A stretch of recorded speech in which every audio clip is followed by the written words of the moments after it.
live stream. I do these every day at 1 p.m. Eastern Standard Time, where we talk about Freemasonry. And today, amongst other things, I thought what I would talk about is Freemasonry and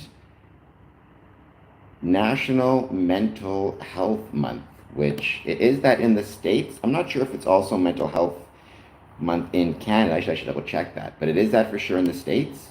Freemasonry, I believe, has a lot to offer in terms of mental health benefits, how we can protect the mental health of both our membership and even in some ways the community at large. But as always, that is going to be the discussion for the second half. The first half is, the first hour or so is, as always, waiting to see who joins, what they want to chat about, thoughts they have on Freemasonry, positive, negative, or neutral. I would love to hear them.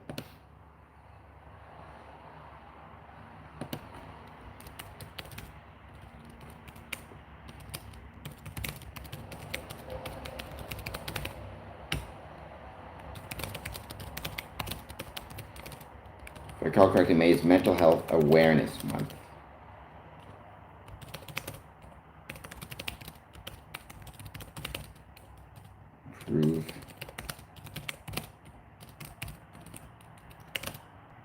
Improve or protect mental health for both its membership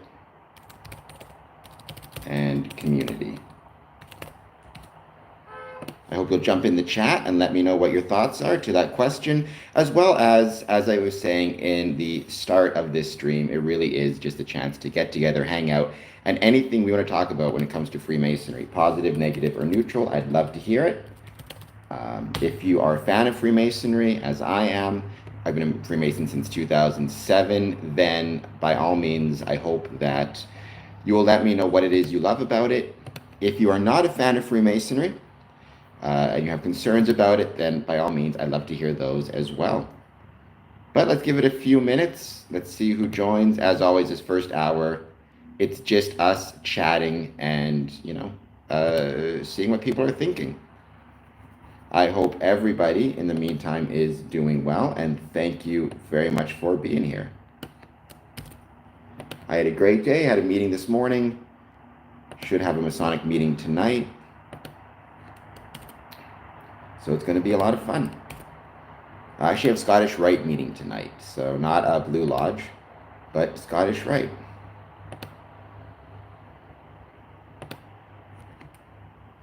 Which, if anybody's curious, wants to know the difference between those two things, if you're not a Freemason, I'm happy to explain that. We're just going to give it a bit of time to see who jumps in the chat to say hello. And yeah, as always, the first hour is just really waiting to see who jumps in the chat and what you want to talk about. And then the second hour, we will switch over to the main topic once again, which would be May and Mental Health Month 2025. And how Freemasonry promotes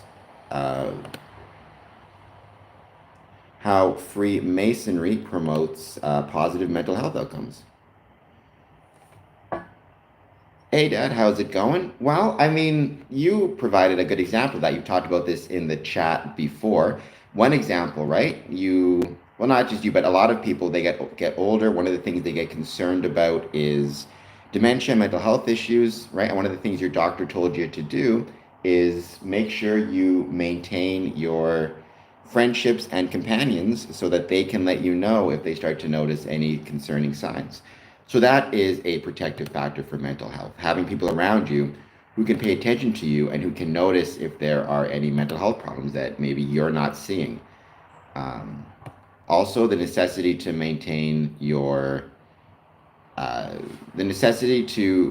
mental health by memorizing, public speaking, ritual work, all that stuff is like exercise, right? You exercise to keep your muscles strong.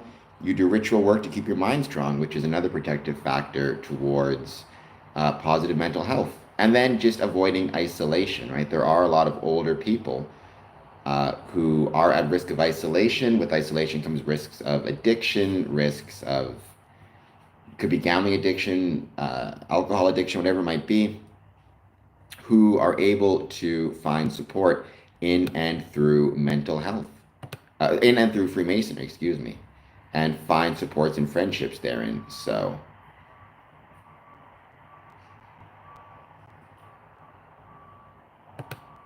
those would be just some of the potential ideas I have.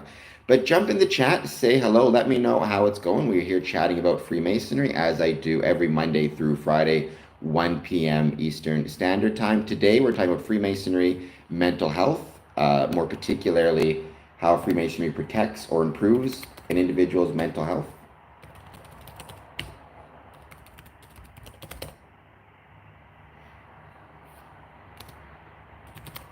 Jen, I am still Jen from the block. I'm wondering if that's a reference to, I wonder if that's a reference to Jenny from the block. I like that song. Can you pray for me?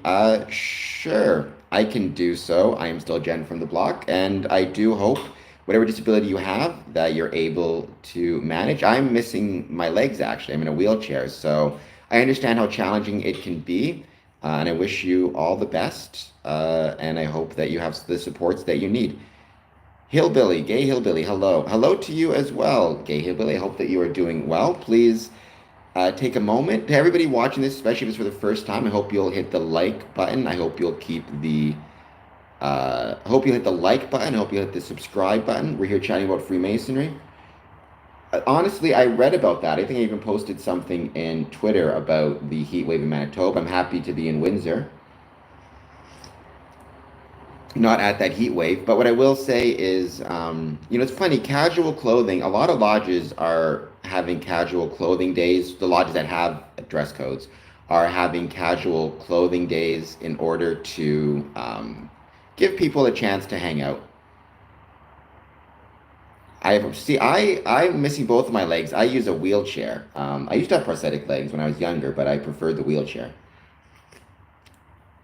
Zig, Harry, I'm also from Canada, as am I, Zig. How do I join something like this? I assume you're asking how you join Freemasonry and not how you join the YouTube channel, which is just a matter of hitting the like and subscribe button. But if you're asking how you join Freemasonry in particular, I mean, it's cliched, but it's true. To be one, ask one. So the question would be, where are you located? And then do a Google search to find the closest Masonic lodge, and then write them a letter, give them a call, send them an email, express your interest in joining. There's Freemasonry in Prince Edward Island. I did not know that there were hillbillies in Prince Edward Island, but I guess I was wrong.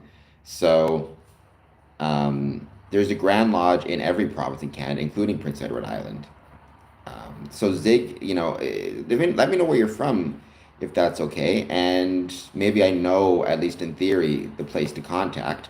It is still a process. You don't just call and, you're admitted right away. It does take a little bit of time, but I'd be happy to try to help you at least get started. I grew up in Winnipeg, but I live in Windsor now. We got a Prince Edward Island guy. We got a Winnipeg guy. We got Zig. I'm not sure where he's from. So very cool. Welcome, by the way, to everybody who's welcoming. Please, I hope you'll take a moment to hit the like button and subscribe button. That helps out big time on the channel in terms of helping other people find us.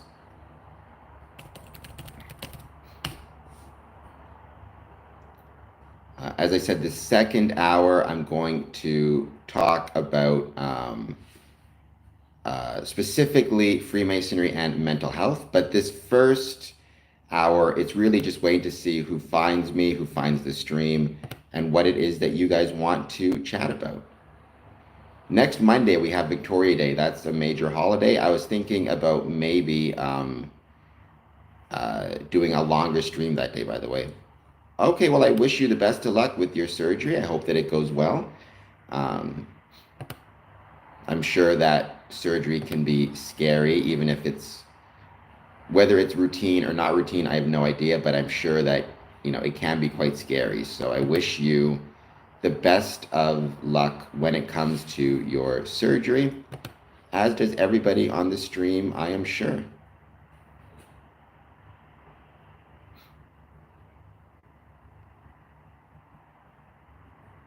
Okay. Well, I'm happy it's getting removed. Like I said, I'm sure it's still kind of scary for you.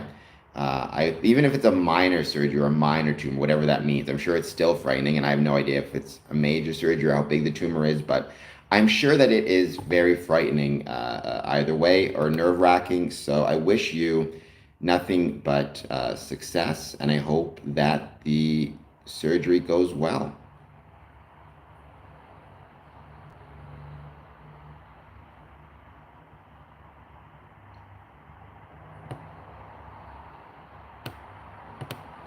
Let me just put this back in the.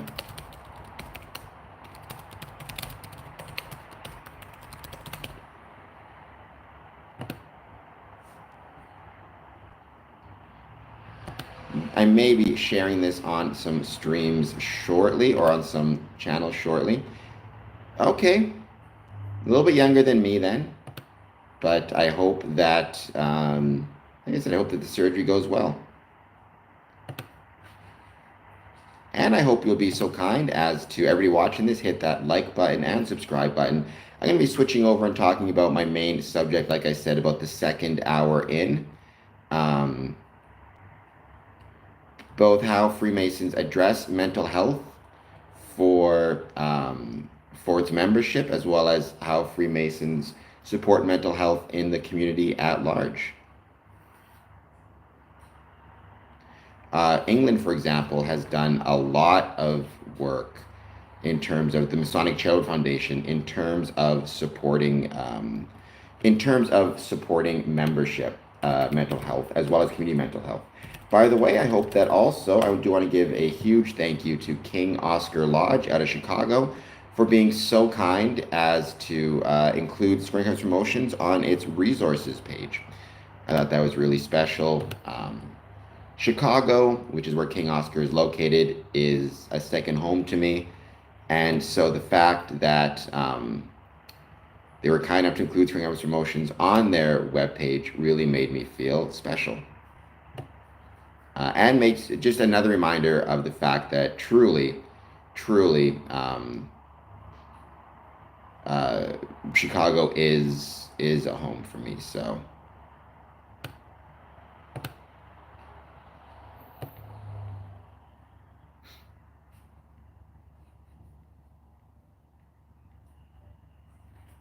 I'm just going to give it a little bit more time because I just want to see, again, this first hour is just a matter of really waiting to see who joins, who finds us, and what it is that they want to chat about. And the second hour is where we get more specific discussion. Again, today is going to be about Freemasonry and mental health.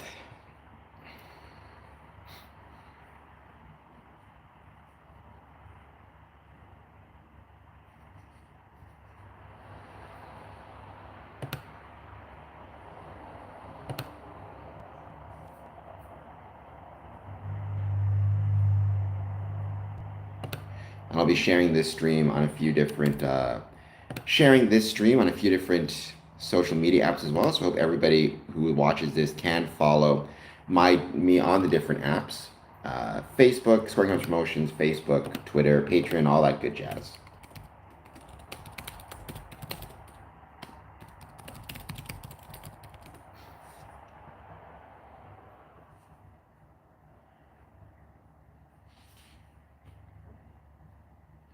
And welcome if you are just joining us. I don't know. I know why it's called the second city, but I don't know why Chicago is called the Windy City. I'll have to look that up. Maybe one day we can do that on a post. Chicago facts. Just out of curiosity to see.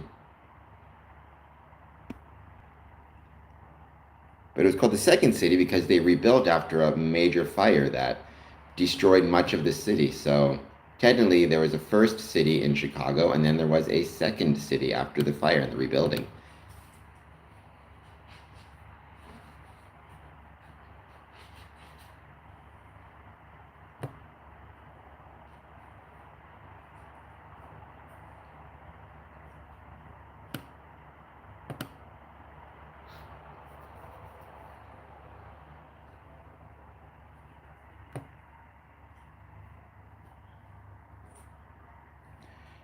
Thank you. And once again, Hillbilly, I hope that you have an excellent, I hope that, I guess I shouldn't say excellent because it's never going to be excellent, but I hope that your surgery goes as well as it can. And I hope that,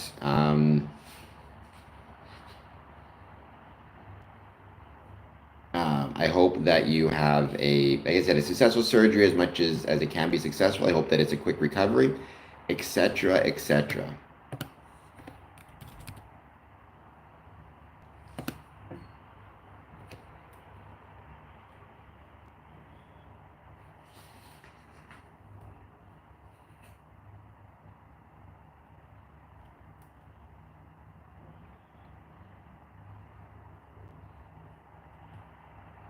Just going to give it, as always, I'm going to share this stream on some social media sites.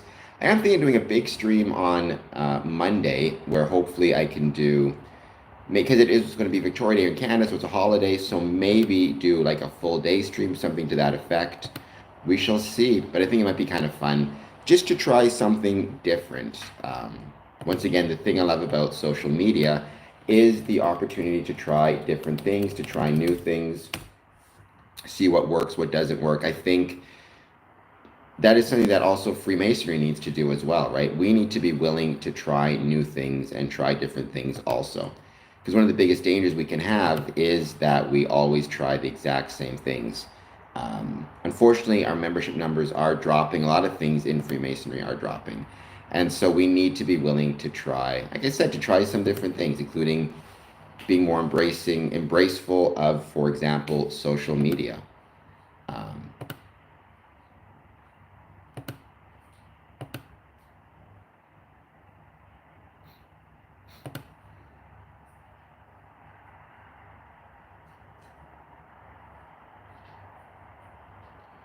but let's see if, while we're waiting for some more people to potentially join, I can share this stream with some individuals on social media, so you can get some more of my friends joining.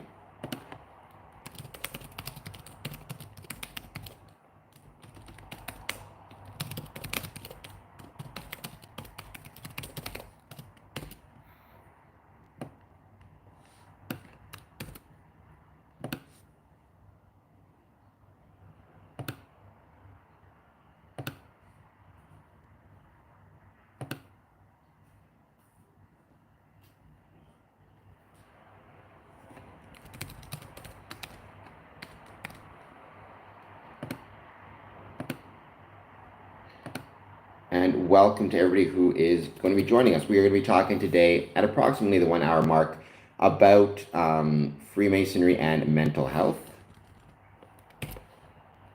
But in the meantime, or in the interim, I always give it the first hour for the audience to find me, to ask any questions they have about Freemasonry in general, positive, negative, or neutral. I'd love to hear it.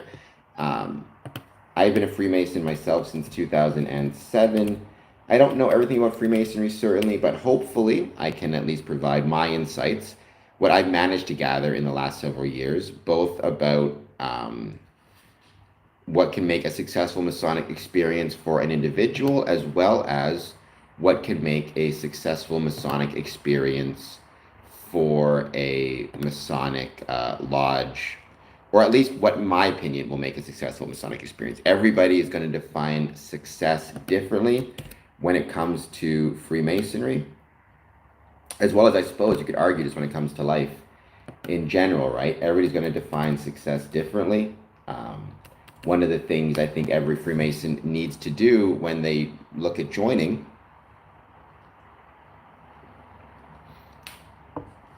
is try to think to themselves as much as they can, okay, what would I consider to be a success? Because it's going to be different for everybody, as it should be. But I can tell you what I view as Masonic success, which is relevance in our communities, relevance to our membership.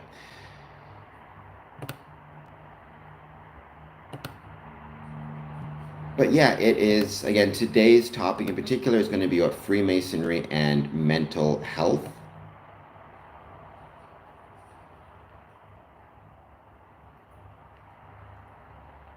I suppose what we could do, honestly, actually, is do another poll asking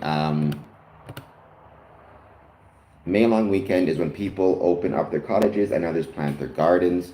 And it's when I will be streaming, potentially for the whole day. So everybody mark that on your calendars. I'm going to do my best to maybe do a full day long live stream.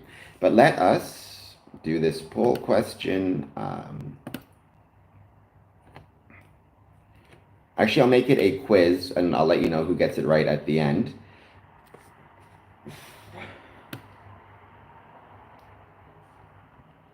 If I could find it now.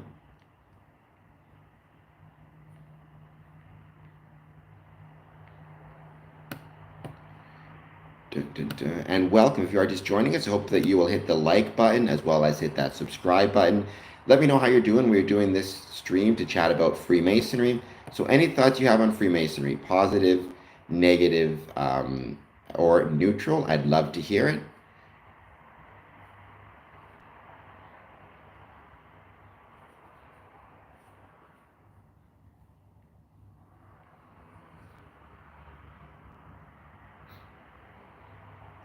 As well as let me know how it's going. There's a great article about Freemasonry and mental health in the Square magazine, which is a wonderful publication put out by UGLE. I'm trying to find the date of it. I can't. I'll leave it in a link to it anyways.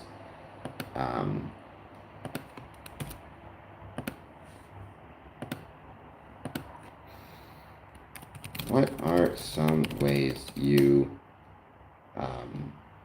protect your mental health, avoid isolation? Hey CD, how's it going?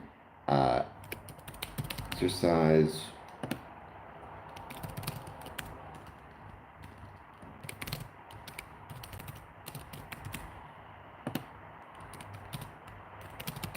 I hope that you are doing well. I was saying May is National Mental Health Month, I believe, in the States. I think in Canada as well. And so one of the things that I want to talk about today was Freemasonry and mental health. There's actually a great article written in the Square magazine, which I tried to leave a link to in the chat. But that I want to talk about, the hour mark in or so. For this first hour, it is, as always, waiting to see who joins us in the chat and what it is that they want to talk about. Any thoughts that they have, positive, negative, or neutral, I would love to hear them. When it comes to Freemasonry, I always love talking to people, even if they have negative views on Freemasonry, because sometimes that's the best way to be able to better understand my view on it, be better to argue. Welcome from Kentucky, Bong. Thank you for being here. Yes, burrito run is way more important. Let me know what your burrito order is. That is what I would like to know. Are you a refried beans guy or a black beans guy? And honestly, when you talk about mental health, you could probably argue that burrito is the best mental health cure there is. Carne asada. You're making me jealous. You're making me jealous. But let us just, as always, wait to see who else jumps in the chat and what it is that they want to talk about. As always, we give the the first hour just to give a chance for people to find the stream before we switch over and start talking about our specific topics. And in this case, it is Freemasonry and mental health, relying heavily on an article from the Square magazine written by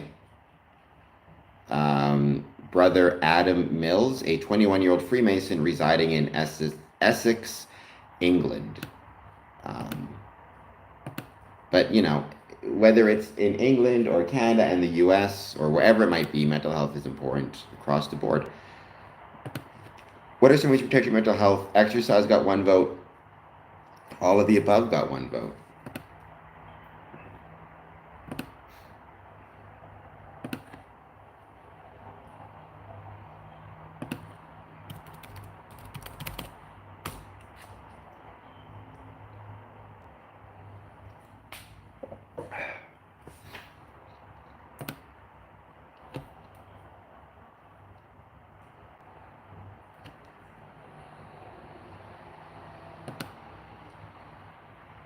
hope everybody, though, is doing well. If there is any topics that you guys want me to discuss as it relates to Freemasonry before we get onto the main subject, I hope that you will put it in the chat or get in touch with me through social media somehow, and I will do my best to try to answer. I can't always promise I'll have all the information. However, I will do my best to answer what I can about Freemasonry. Again, being a Freemason since 2007. It's one of those things where I love chatting about something I love to chat about. So hit that like button, hit that subscribe button. Let me know how it's going and what it is, if anything, that you guys want to chat about. Maybe what I will do, again, is going to invite some more people onto the stream for a little while to say hello.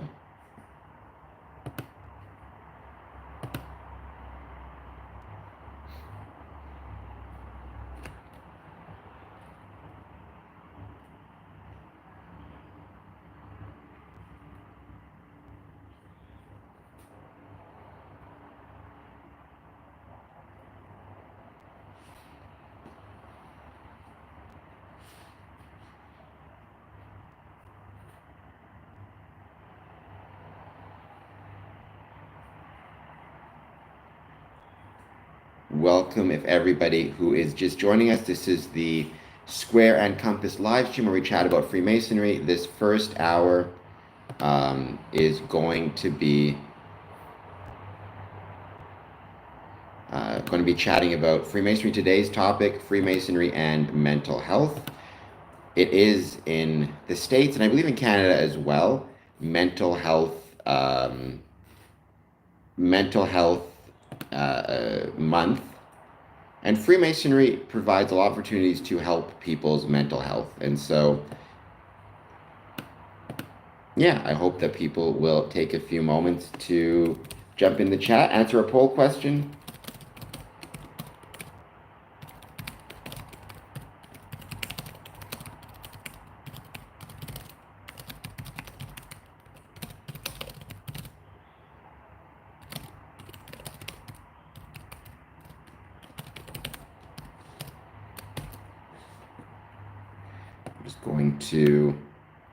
I'm just inviting a few brothers on, some friends on.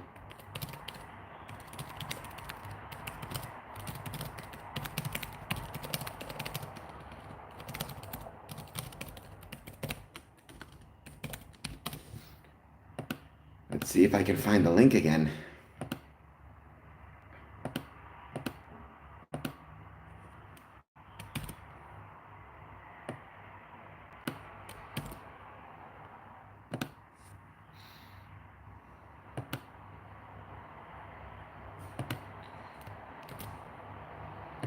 Going to see again who jumps on the stream. It's, like I said, I think the protective factors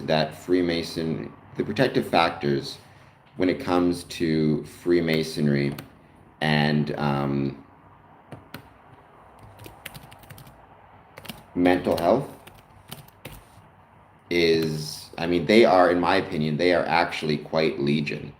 Very underrated, very underappreciated.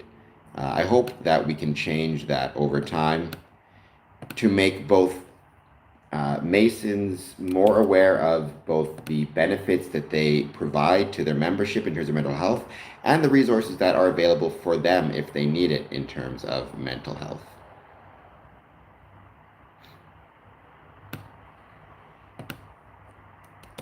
But I hope everybody who is joining us today is doing well. Please take a moment, if you're just joining us, to hit the like button, hit the subscribe button.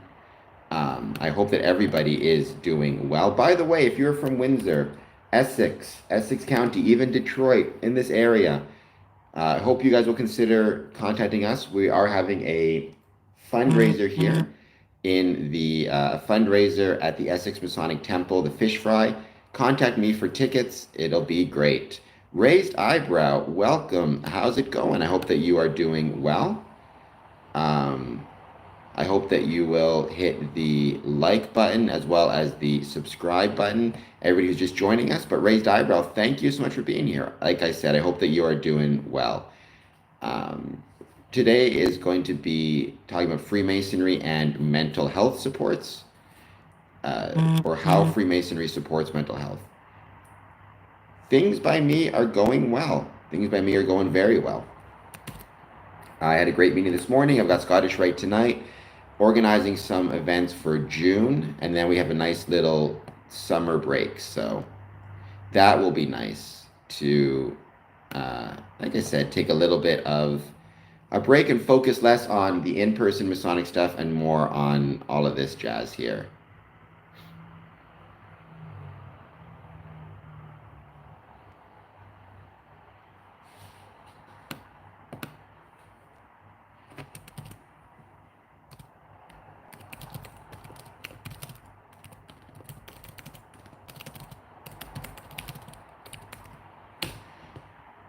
Good. I'm glad you enjoyed it. Is there anything in particular that stuck out to you, like anything you particularly enjoyed about the meeting that you'd want to mention, or that you felt was really like? Did you enjoy the refreshment? Enjoy the fellowship? Enjoy hanging out with the members?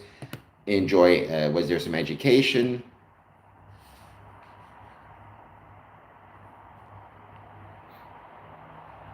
Right? It's one of those things where everybody, like everything else I always say, right? There's a personal experience to Freemasonry, and um, people will find unique experiences and a very personal experience from each other, right? Where the thing I love about a meeting may not be the thing that you love about a meeting, may not be the thing that the next person over loves, and that's a wonderful thing. I think that's what makes Freemasonry so special. It's a commonality of purpose, but unique experiences for each member. That I think is the best part about being a Freemason. And so that's also why I enjoy doing these streams so much, because um, no matter how much, no matter how many times I talk to somebody about Freemasonry and my experiences in Freemasonry, somebody else is always going to have a different experience. And that is something I really enjoy.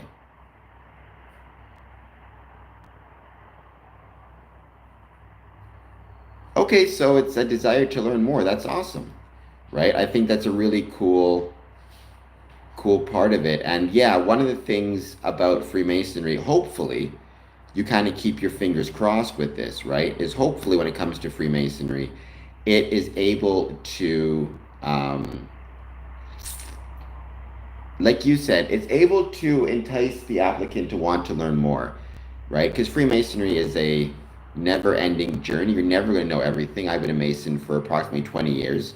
There's still a million things I don't know, but that's okay, right? That's a really good thing.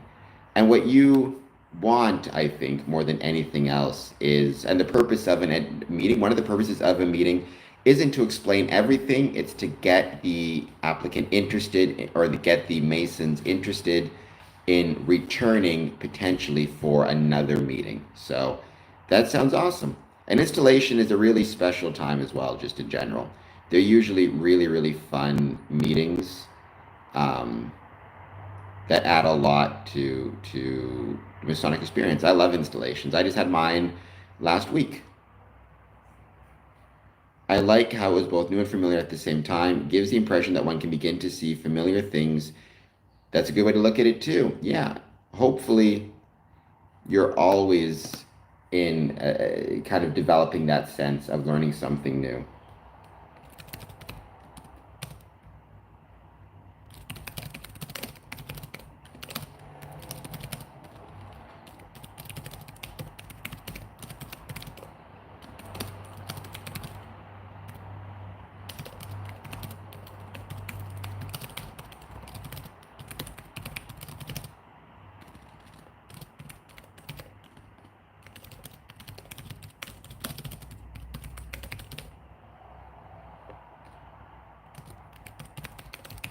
Working on another thing we're working on is a summer baseball game. Let me know if your lodge ever does any type of summer baseball games.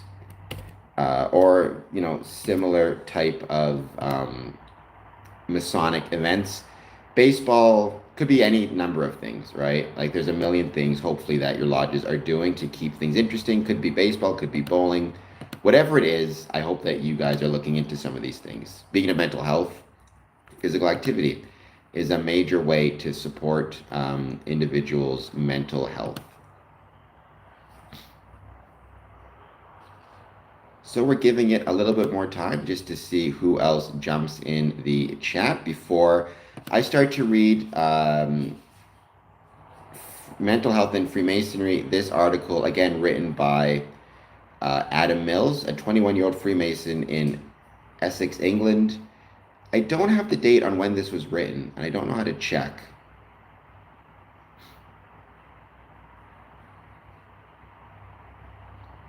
But if I could... It might be actually worth seeing if I could track this guy down at some point in order to... I'm probably friends with him on, I'm going to assume, on the Book of Faces. Oh, I do have mutual friends with him, it looks like.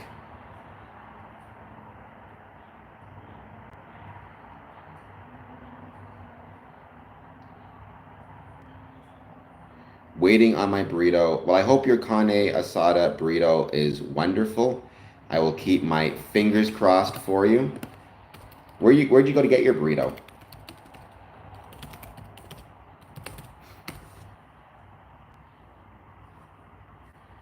Is it like a local West Kentucky place, or is it someplace I might know? Like me to trying a new place I just Googled. All right, well, a taco stand. Taco stand, it's bound to be good, right? If it's in a taco stand, stands in general, like street food is always really good. So I suspect it's going to be wonderful. But, you can do a review afterwards.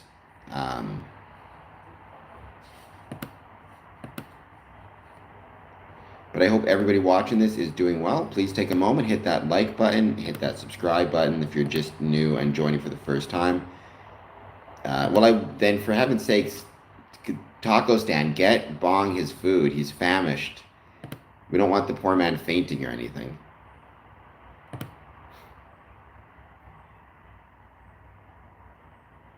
We want him to be,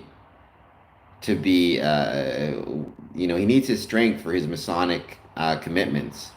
So for heaven's sakes, let's get this guy some food, please. And welcome to everybody who's joining us. If we got any new people, thank you so much for being here. As always, I hope you'll hit the like button and the subscribe button. Let me know how it's going and if there is anything you guys want to chat about. As always, this first hour is just waiting to see if we have an audience or waiting for them to find us before we start on our specific topic. As I was saying, Monday I may be doing a very long live stream because it's the holidays. And that long stream may include, a discussion of, I'm not really sure, a discussion of the history of Freemasonry and Victoria Day. History of Freemasonry in England, the Victorian age, all that type of stuff.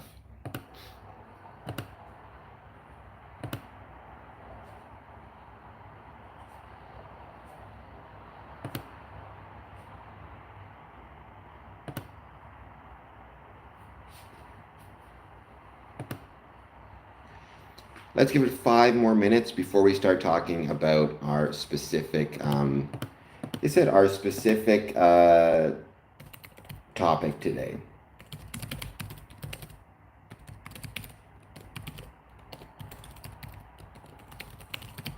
And like I said, what I may be doing is I'll be reading from this article, but I'll be looking some other stuff up as well. So,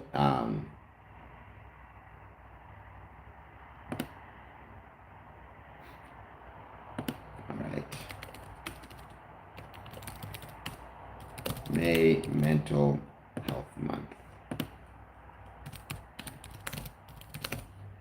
And thank you to everybody who has joined us. Thank you to everybody who has answered our poll questions so far. What are some ways to protect your mental health? All of the above has 75% of the votes. Exercise has 25%. Oh, that sounds awesome. Suddenly, I really wish I was there. Because that strikes me as that that food is going to be on fire. I was about to say, yeah, the food is fresh. So that makes it sound extra good. I was in Mexico, I forget when, and in Puerto Vallarta, I remember stopping off at this one like store or whatever it was, and you look out back and there are chickens and roosters just hanging out. So it was really cool. So are you getting, like, when you say carne estrada, does that include chicken? Like what is this food going to look like here that you're getting?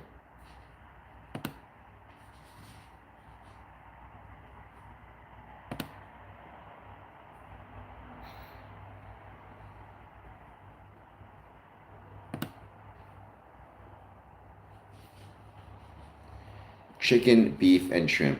Well, then I would maybe hide your taco once you order it, lest you traumatize those poor chickens who don't know what's coming for them.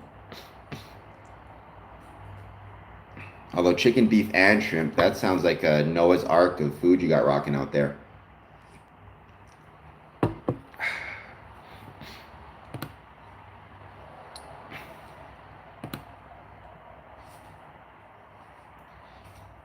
CD with the joke sky, surf, and turf. Although, in fairness, not really sky.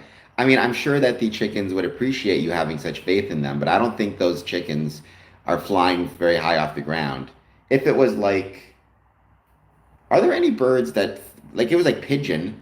I was trying to think, what is a bird that we eat regularly that flies? Like pigeons, I know of. That's the only one I can think of off the top of my head. I guess it makes sense. Practically speaking, pheasants, don't they fly? Um, I mean, they can get off the ground for like, what, a couple feet for a couple seconds. And then, that's as far as they go. So I feel like this became a weird stream where we're just insulting chickens for some reason. They try their best, God bless them. Okay, so if you were getting pheasant on your burrito or pigeon, it could be sky, surf, and turf. I've heard that. Knowledge.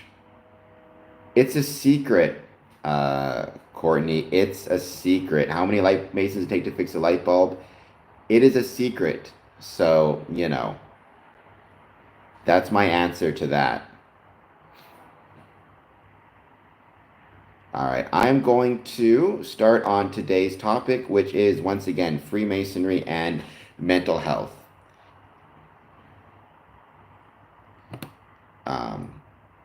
So first of all, the reason I'm picking this subject is because May 1st to Saturday, May 31st in the United States is Mental Health Awareness Month.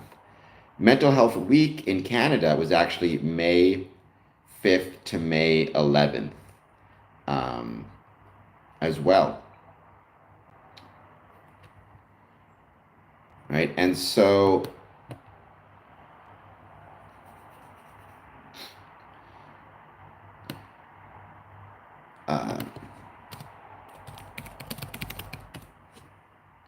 I know these things.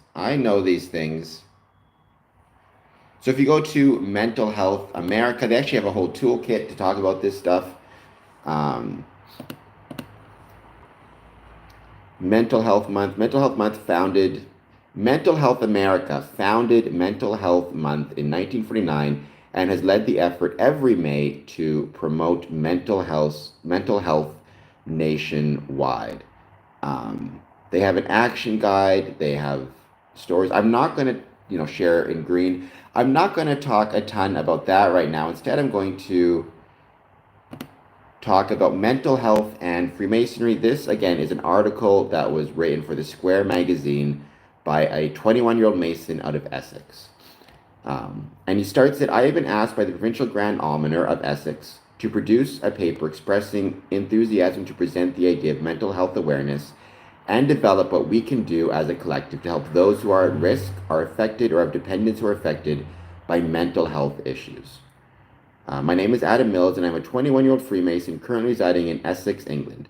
I have been concerned about the growing number of mental health-related issues over recent years due to the attention that has been paid on a national scale in the news, on social media, and in political circles. Although it has been frequently highlighted, it has yet to make a memorable impression on everyone that it concerns, and I feel that something needs to be done about this. Being a Freemason for almost 2 years has shown me the meaning of charity as well as the importance of helping out one another and their families. This has encouraged me to look at the issue of mental health further, as well as to where we as a fraternity can begin to approach this subject. I have seen firsthand the impact that mental health issues have on people with close family members and friends suffering from anxiety due to events that have happened in their lives. The Masonic Charity Foundation, MCF, which I've talked about in the past, does have a project which includes the awareness of mental health, but that does not mean we are not able to make a larger impact on a more local scale, which is a very good point, right? Think globally, act locally. I first began to think about what can be done to help those with mental health issues within the walls of Freemasonry and how we can make a progressive course towards the future of Freemasonry when I was talking amongst my fellow brethren about older members of many years no longer attending due to their health letting them down. This made me realize that it is something that is rarely mentioned or discussed in a lodge meeting or lodge of instruction where the members feel like they can approach their fellow members and seek sanctuary or help with their issues. Hence, feeling the need to make a change in Essex and hopefully see it spread throughout Freemasonry, that we can be one of the starting blocks for mental health awareness progress. It's important that the idea of mental health is seen as an important topic for Freemasons. It's important that the idea of mental health is seen as an important topic for Freemasons, and it contributes to focus on it as a means for it to be able to be recognized and worked with in order to assist with making a more effective approach. Mental health issues affect approximately 1 in 4 people. With 200,000 Freemasons in England, there's more than that, I think. I think that number might be a little bit low.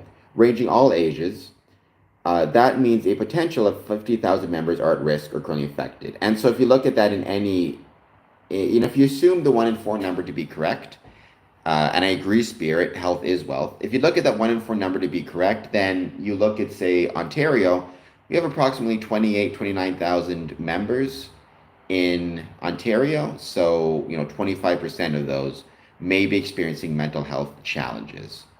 In the United Kingdom, when this article was written, there were approximately 6,000 suicides annually, with 75% of these being male.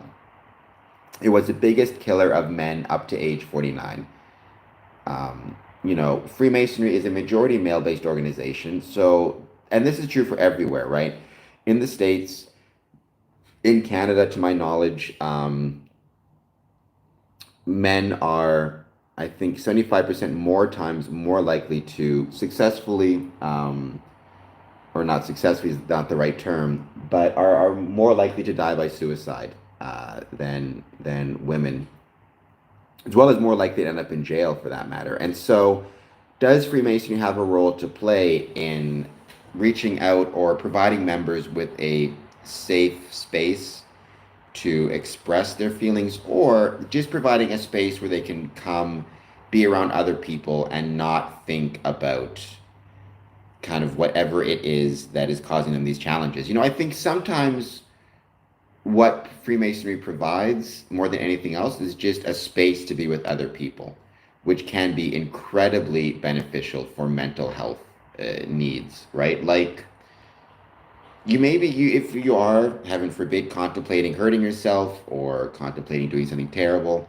and you don't want to talk about it, just knowing there's a lodge meeting to go to and a lodge meeting to show up to, or some other type of Masonic event, a coffee club, whatever it is, to go to be around other people, that can be incredibly beneficial. And you don't even have to say how you're feeling. You're just there with other people who want you there, right? I think that can be an incredibly powerful and motivating factor. You know, as Adam Mills says, members should be able to see Freemasonry and the fraternity it includes as a, or just the organizations, the coffee clubs, whatever it is, it includes, as a safe place to come and be open with people. And I would change that slightly. I would say members should be able to see Freemasonry, or members should see Freemasonry and the entirety of the organization as a safe place to attend, period. Whether they want to attend and be open with people and how they're feeling, or whether they just want to attend and hang out with other people and not think about anything else, it should be a safe place in either circumstance. Um, Examples such as, feeling safe to approach somebody to ask the almoner to ask about charity or charitable giving if they're having financial problems that are impacting their mental health, or to talk to somebody about their feelings, right? Or again, just to be present. I've always said in Freemasonry, and a lot of, there's a lot of reasons why I say this. Never underestimate the value of your presence in Freemasonry, right? Like one of the biggest, so you have somebody who is experiencing mental health challenges, maybe, heaven forbid, they're thinking about hurting themselves. Maybe they're, who knows what it is, but they're really struggling. They may want to go to lodge. They don't want to talk about how they're feeling. They just want to be around other people. They show up to lodge, and let's say, people aren't showing up. They don't have quorum. It's a small group. You don't know what that could do to that individual who's struggling so much, who wants to be around people, right? Just you showing up, you being present, can be a huge mental health boost for somebody, even if you don't talk to them at all about how they're feeling. Just being there, right? Never, one of my Masonic mottos, never underestimate the value of your presence in a Masonic lodge. That's just so critical and so important. So yeah, I hope you'll keep that in mind, and you never know what your presence could have meant to somebody who's struggling. Just you being there could have meant, maybe they never even told you what it meant, but maybe it meant a lot, right? In addition to this, it's important to be able to support members who may not be suffering from mental health issues, but need to talk to brethren about the mental health issues of family members, friends. But again, that goes back to this idea of being there, right? So, the John Smith, the lodge member, may not himself be struggling from from mental health issues, but he may have family, friends that are, and he's trying to care for them. Again, having a lodge to go to can mean very valuable, just a place to be and get away from it. The other thing is to think about, and Dad's talked about this on the stream in the past. If you're getting a little bit older, maybe you start to get concerned about things like dementia. Maybe you start to get concerned about whatever the mental health issues might be. Going to a lodge regularly means you have people who, even if they're not actively thinking about checking in on you, they're doing it subconsciously. So, you show up to lodge every week, and you're always decent at your ritual work, and then as time goes on, your ritual work starts to get maybe poorer and poorer. Maybe you start to forget names more frequently. Maybe they just start to notice that mentally you seem to be struggling a little bit. They're going to notice those things, and they're going to talk to you about it, and they're going to be able to pay attention to it. We did a first aid presentation at the Masonic Temple last week. And one of the things that the first aid presenter, who's an EMT, said is, when I, as an EMT, as a paramedic, as an ambulance driver, when I show up to a call, one of the things I'm looking for is I want to know from that brother's or that person's friends or family what their baseline is as a comparison. So if they are normally, let's say normally they speak clearly and they speak well, but when the EMT shows up, the person is, um, the person is slurring their words, right? The EMT needs to know how do they normally speak versus how are they speaking now? What is the baseline? And that can tell the EMT maybe they're suffering from a stroke, but something's not normal, right? If they're normally very mentally aware and now they're mentally confused, right? Like, what is the baseline? And so, having a Masonic lodge in which a brother is active and attends regularly means he has people around him who have a baseline understanding of what his mental and physical health is normally like. So, if there is an emergency at the Masonic lodge, some type of mental health issue, could be a stroke that affects the mental health, could be depression, whatever it is, dementia, they start to notice those things. They have the baseline versus the present, and they can both talk to the person about that, as well as if it's an acute emergency, talk to the doctor or EMT about it. Um, right. One of the ways, also, again, is your mental health, is a brother's mental health being affected by financial strain? If that is the case, then maybe what you need to look at is requesting benevolence to help get you through a rough patch. Having the lodge there is kind of like a type of insurance where if you lose your job, have a medical expense, whatever it is, and you're looking at ways to potentially, um, um, you need that support. Okay, I can go to the lodge. I can pay my rent this month while I'm looking for work. I can pay my rent this month while I'm paying for medical expenses. I can, I can fix my water heater that broke, whatever it might be, right? That's a type of insurance that also can potentially provide mental health support. CD, apparently self-reported mental health issues and depression jumped from 8.2% to 32% in the US during the COVID. I wouldn't doubt it at all. I wouldn't doubt it at all. Um, Thank you, Bucharest Red. I appreciate that. I enjoyed that interview very much. I loved it.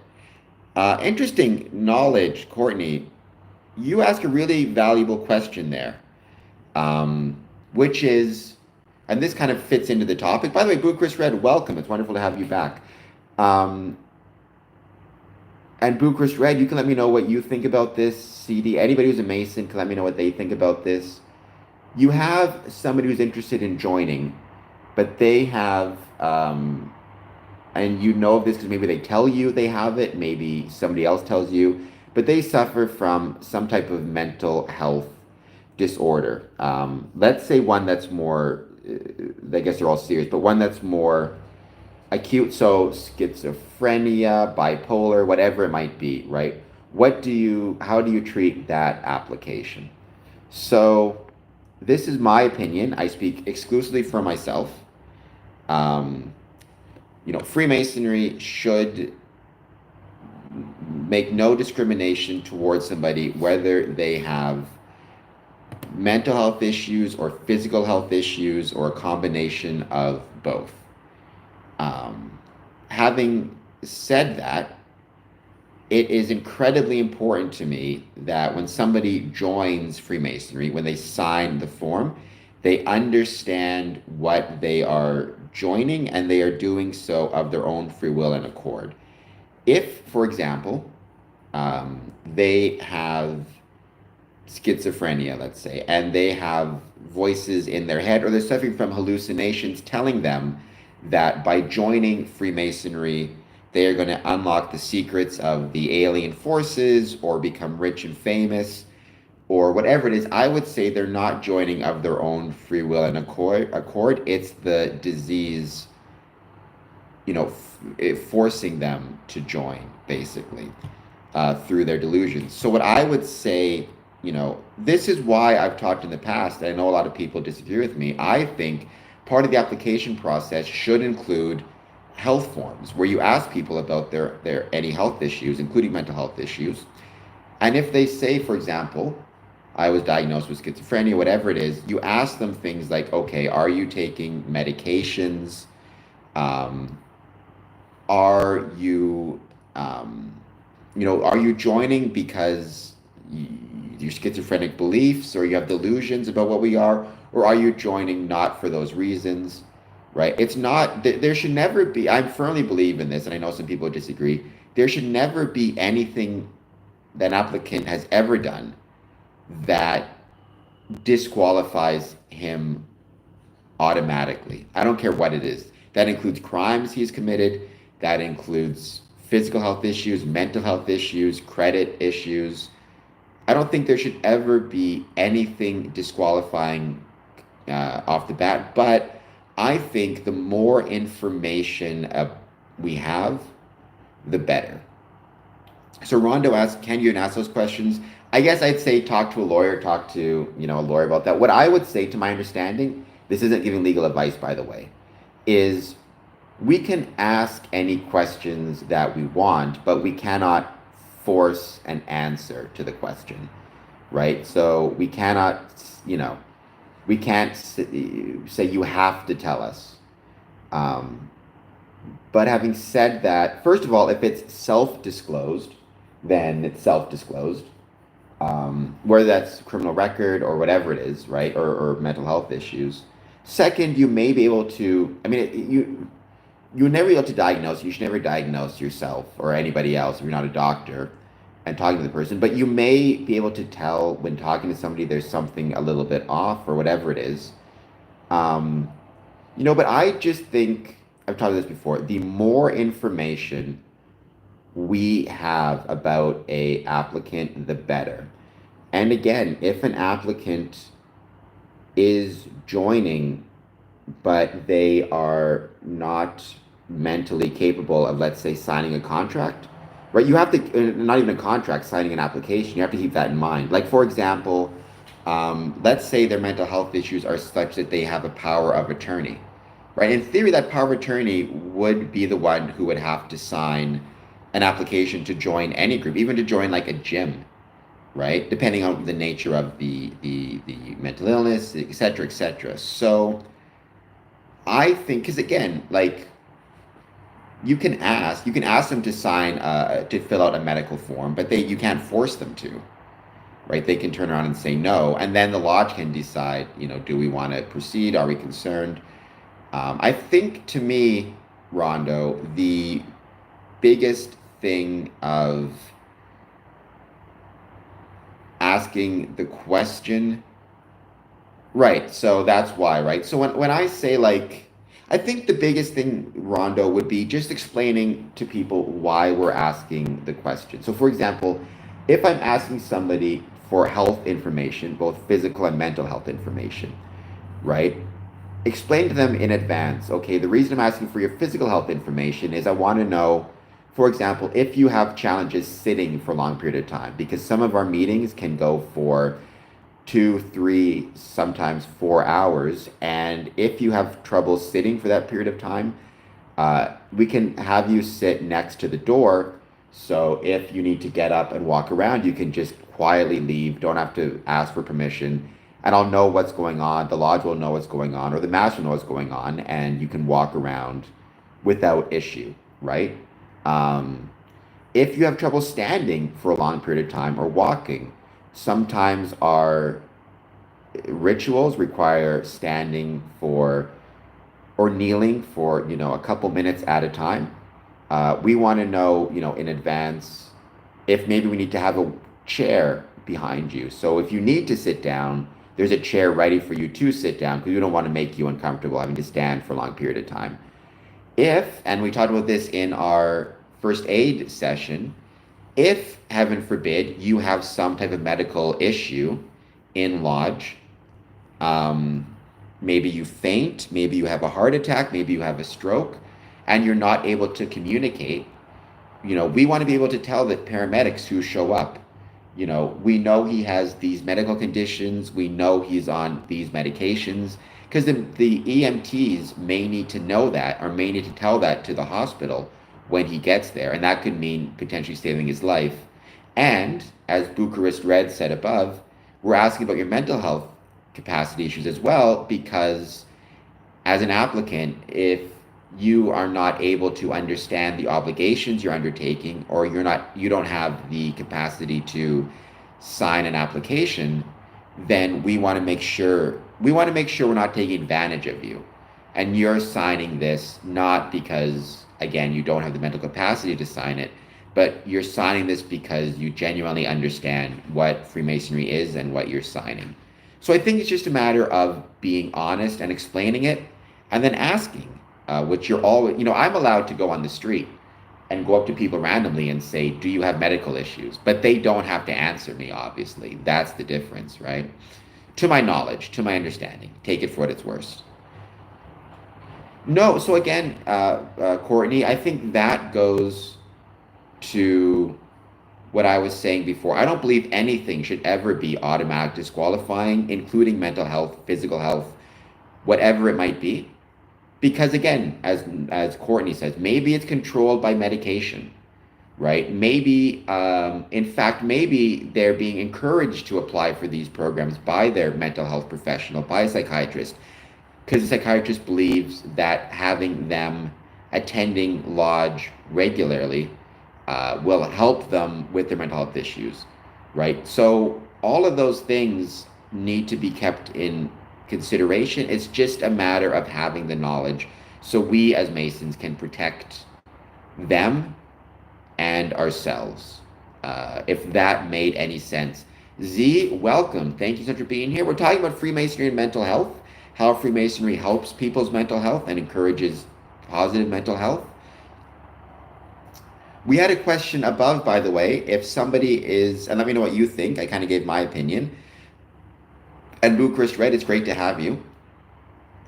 But my opinion, the question was, somebody is joining, but either self-discloses or, you learn somehow that a person who is applying has a mental health issue such as schizophrenia, bipolar, who knows what it is. How do you deal with that in the application process? Right? I gave my 2 cents on that. I'm curious what other people may think. CD, again, because it's subjective, and CD, you're absolutely right. That goes back to, again, what I was talking about before, which is why I don't think anything should be disqualifying, including mental health, because it is a spectrum, as Z says. It is subjective, as CD says. Instead, I think it's a matter of having the information. But I think one of the dangers we have in Freemasonry is that we are often afraid to ask. And I think that is a danger. Even, again, we're afraid to ask about physical health issues. I know even when I joined, I'm missing my legs, right? I'm in a wheelchair.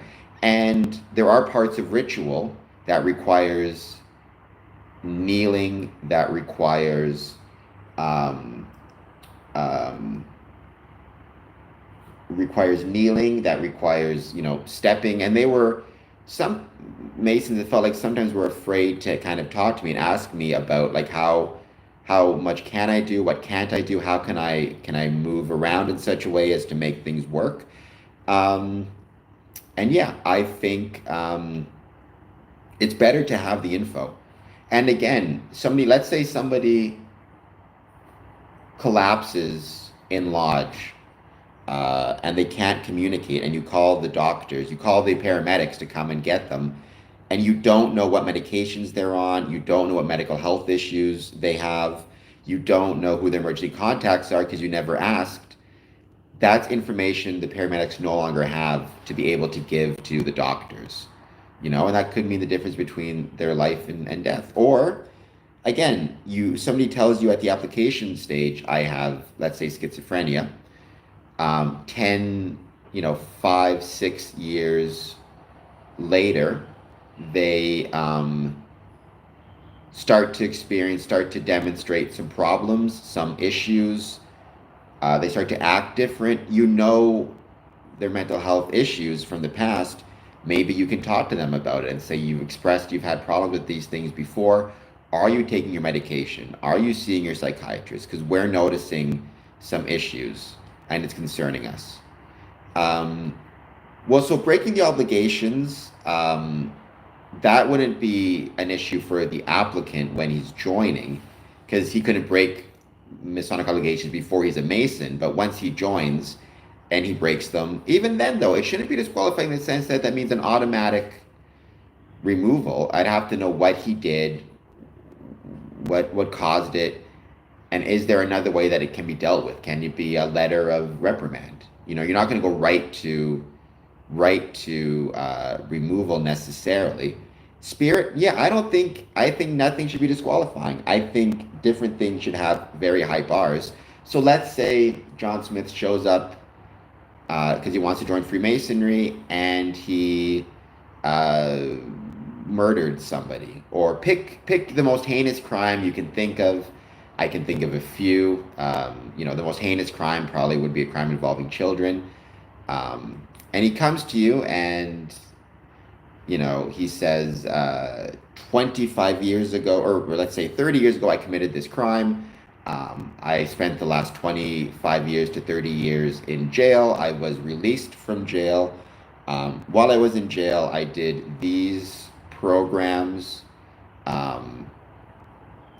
you know, and this is the report from my parole officer or probation officer or whatever it is, and I'm still going to counseling, and I'm still going to you know, fulfilling all of my obligations, and I'm very regretful of what I've done, and I've tried to make, you know, amends or whatever it is, then, you know, the lodge can decide. I would say in that case, I would probably say in that case, right, but felon isn't an automatic disqualification. So that depends on your jurisdiction. So I can tell you there's what I think should be the case and what actually is the case. What I believe is nothing should be disqualifying. It should be up to the lodge. Even if somebody's a felon, it should be up to the lodge to determine whether or not he proceeds based on the nature of the felony, as well as the amends the person has tried to make or you can prove that they've made. And then the lodge votes, and it's a democracy, and then the lodge decides. And even if the person's done everything he can in the last 25 to 30 years, let's say, been a model prisoner, model upon release, goes to all his counseling, express remorse, if the lodge still votes no, then it's a no, because that's just what it is, right, in democracy. Having said that, there are some jurisdictions where a felony is an automatic disqualification regardless of anything else. I don't personally, I'm speaking for myself, I don't personally believe that's correct. But that is what it is, and if, you know, then it's kind of, so be it. But I also think, and this is kind of the key, I firmly think every Masonic lodge during the application process should include a criminal record check, right? I don't believe that the results of the criminal record check should be disqualifying, whatever they are, but I believe every lodge should know and should ask questions about it, right? That is how it goes. You have to know and be able to ask questions about it. But that's my opinion. There are some Masonic lodges and some jurisdictions where a criminal record check is not a requirement. And some lodges do it, some lodges don't. You know, so my ideal, my opinion, take it for what it's worth, my ideal system would be one in which before a brother, during the application process, there is the regular information form, as well as a medical form, as well as a criminal record check and a credit check. The lodge gets all of that information, and then based on what is found out, asks questions about the information, and then makes the decision from there. But some jurisdictions, being a felon is an automatic disqualification, period, which I don't agree with, and some jurisdictions, including my own, criminal record checks are not required as part of the application process, which I also don't agree with. Ryan McKee, what happens when he... So when I worked in the jail for 5 years, a probation officer for 5 years, never been an issue. I did have one guy who was not a fan of me. I met him on the street, and he called me several bad names. I did not remember him at all, to be honest, so I had no idea who he was. But he remembered me and was not a fan. So that has happened once. where somebody approached me and basically just cussed me out. It wasn't violent or didn't make any threats, just said that, I was a jerk or whatever. So that's happened once. But otherwise, it's always been fine, and most have been friendly and polite and no issues. So I figure one person who doesn't like me, that's fine. I can live with that. Um, so I mean, different jurisdictions have it. I'm not sure if there's a standardized criminal record check that happens in your jurisdiction, or if it's just each lodge has its own version of that, where they go to the local police station to get it. Um, but I've been called that too a few times online. It's fine. It doesn't bother me. But I hope that made sense. So, like I said, going back to this idea, and people have talked about it above, you know,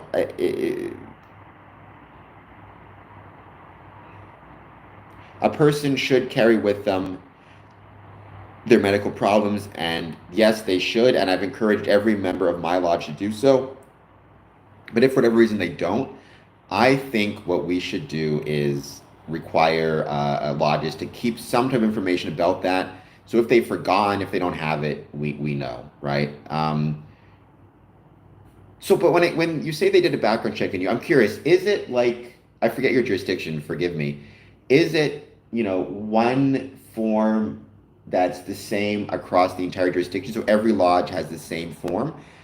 Or is it a matter of, in one city, it's one type of form that's taken to their local police station, and in another form, it's, another city, it's another form. Does it vary police to police? Because I think in Ontario, if you're doing a background check, the forms are at the local police station, and I think they're different depending on which police station you go to.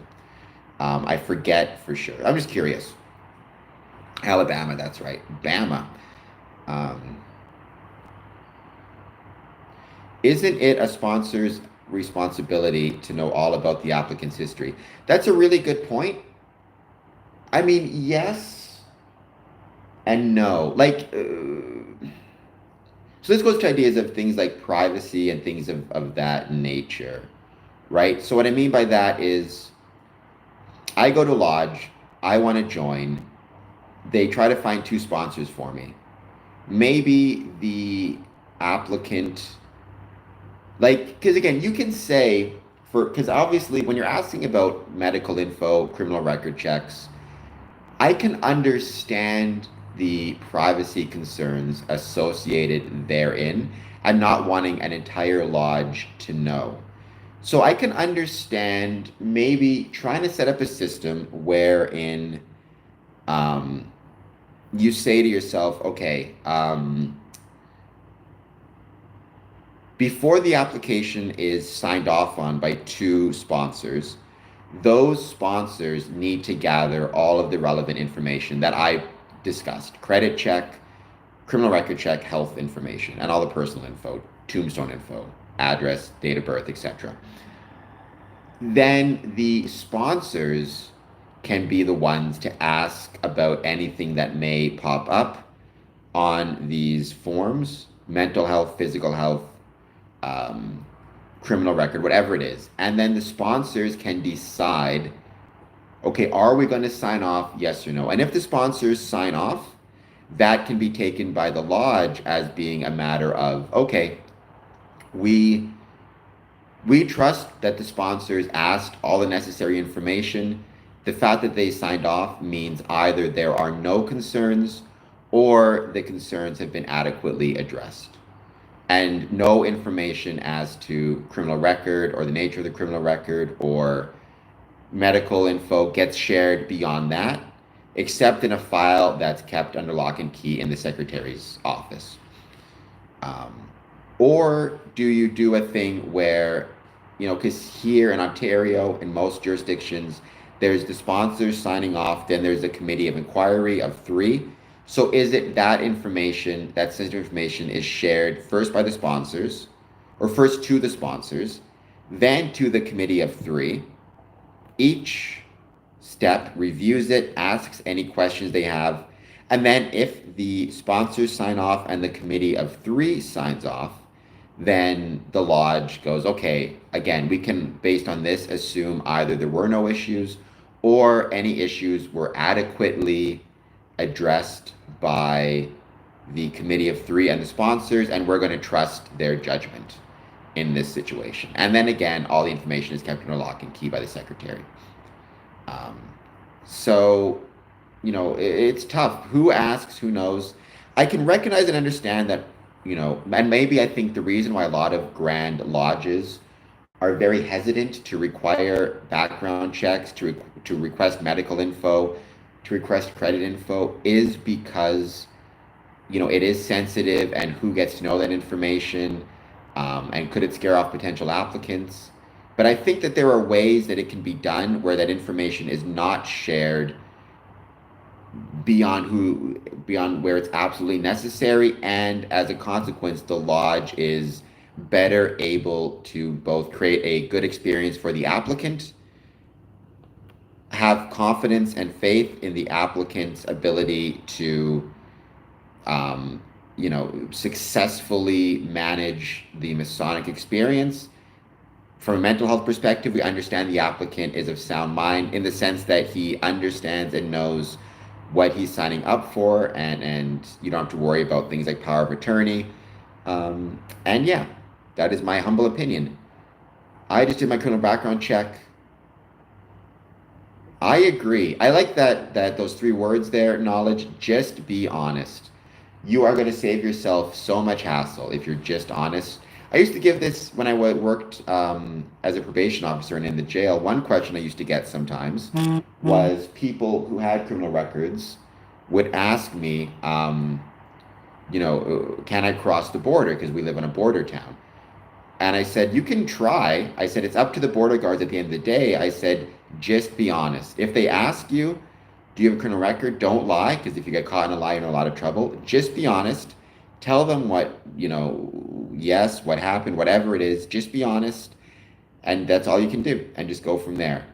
Right? And to me, I said nothing should be disqualifying. I guess I would change that a little bit.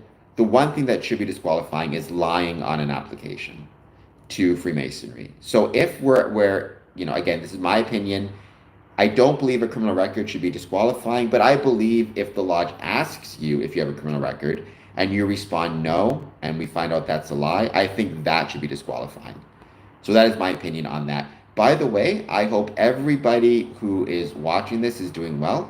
Please take a moment, hit the like button, hit the subscribe button. Z Bucharest Red, everybody else watching this, let me know what you think. If you think what I'm saying makes sense, if you think what I'm saying is baloney. I've been full of baloney many times in the past, so I would not be offended at all if you think I am full of baloney.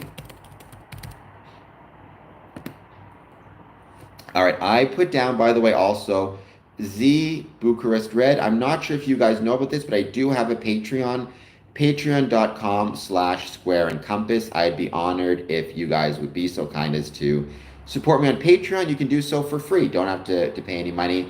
Just becoming part of the membership, becoming part of the community really helps big time. It's patreon.com/square and compass.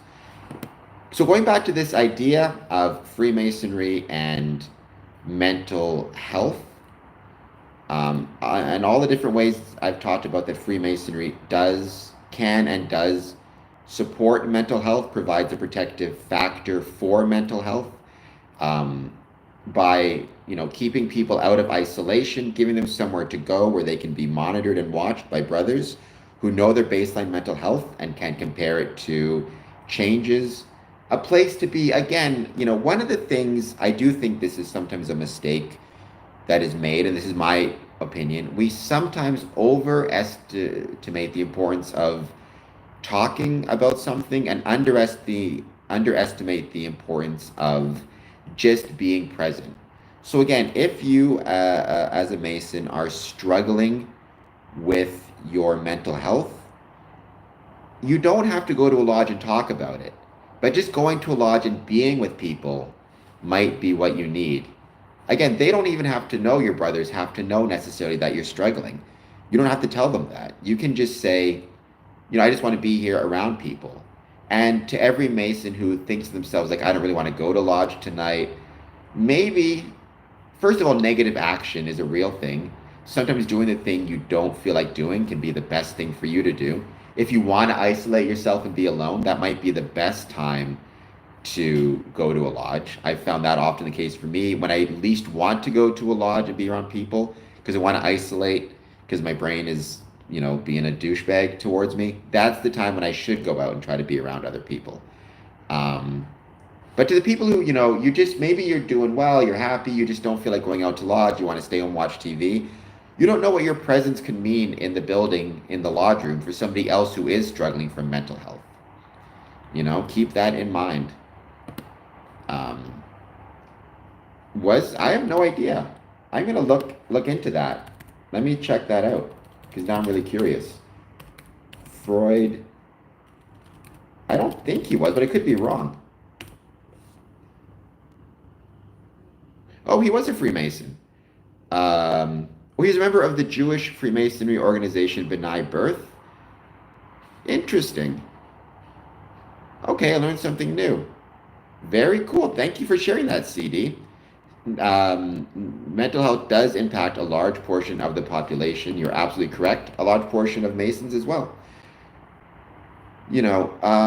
Masonic Charitable Foundation of UK, which is a great organization, by the way. They talk about it here.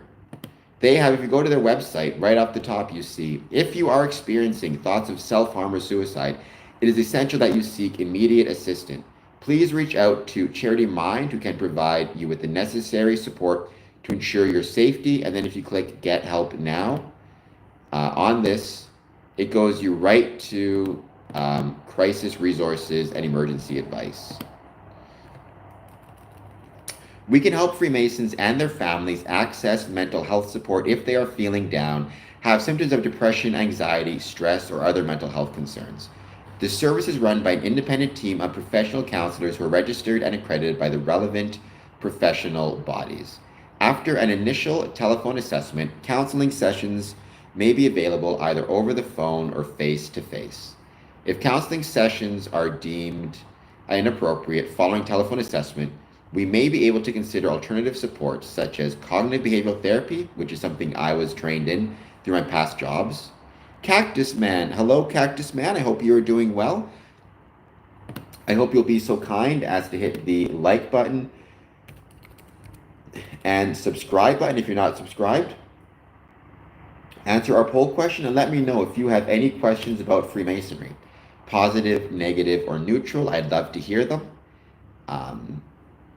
We talk about, amongst other things, today we're talking about Freemasonry and mental health.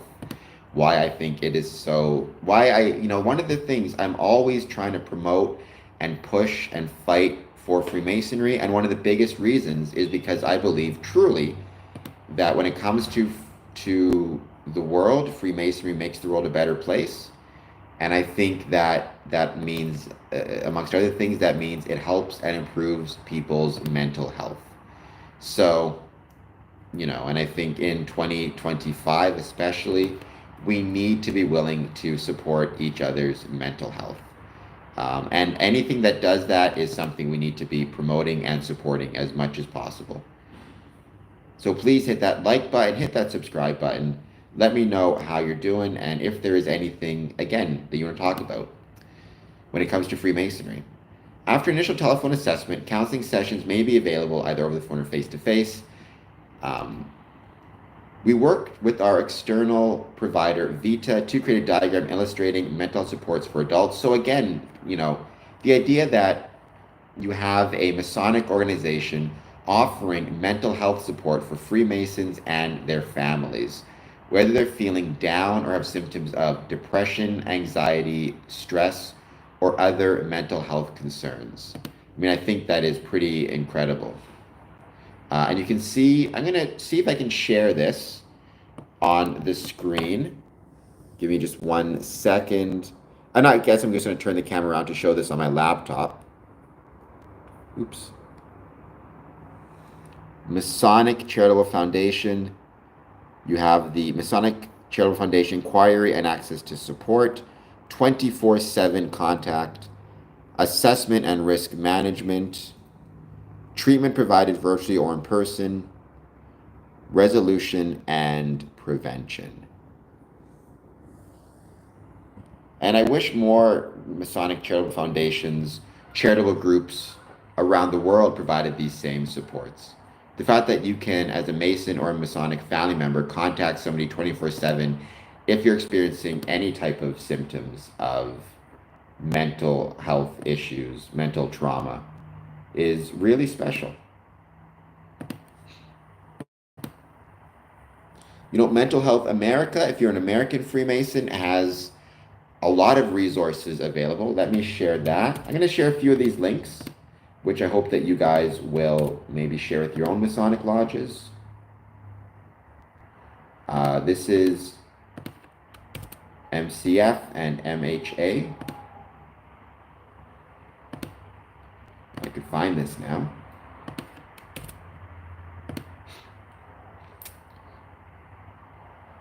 Let me know if you guys can access those links, and maybe this will give you some resources that you can share with your Masonic Lodge. You know, we should not be afraid to find resources from outside of the Masonic Lodge and bring them into the Masonic Lodge. They are. I agree with that 100%. I mean, almoner in Canada, almoner is usually more a reference to a specific office. In Canada, we more likely call those benevolence coordinators or lodge benevolence officers. But it can be both. Whatever it is, whether it's benevolence officer, almoner, combination of both. I really do think you need, to access those, and there's no shame in going to them for help. I think, that's what Lodge is for, is to provide help, financial or otherwise. I should have worn green. Maybe a tomorrow stream I'll wear green, because green is mental health. The color for mental health. I don't know why green is picked as the color for mental health. You can also 10 journal prompts to spark self-reflection. I'm going to read these out in a moment. First of all, though, what I'm going to do, because I have to take a quick break, not for my mental health, but for my physical health. I got to go to the washroom like crazy. I hope that this fella here, Moose the Mason, can help you guys with your mental health for a moment, because I have to run to the washroom like crazy. So what I'm going to do is leave Mason the Moose with you guys. I'll be back in a moment. Be nice to my co-host. And then we're going to talk about 10 journal prompts to spark self-reflection for Mental Health Day, which you could also do this in a Masonic setting, by the way. But I'll be right back. Don't go too far.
Okay, I made it back.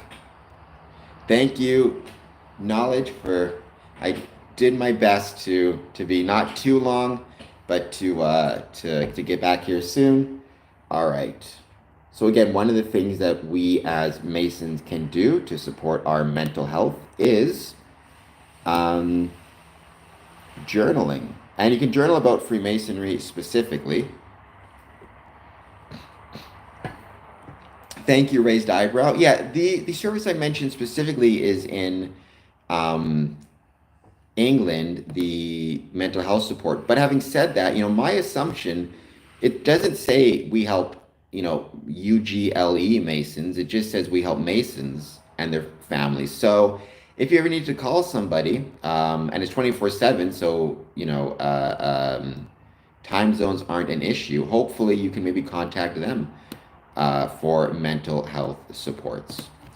And then the other one, again, these journal prompts, right? Instead of trying to fix or improve things, what are 3 things about your life that you can decide to accept exactly as they are? How does this shift your stress level?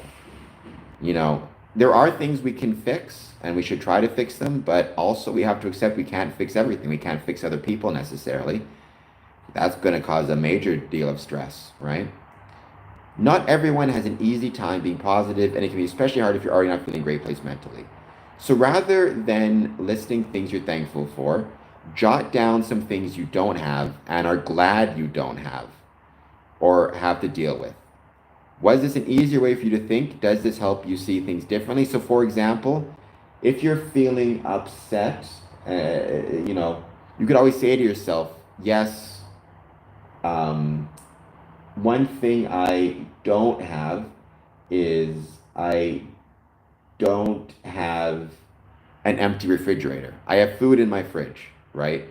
Or I don't have cancer, and if you do, which sucks, maybe I don't have,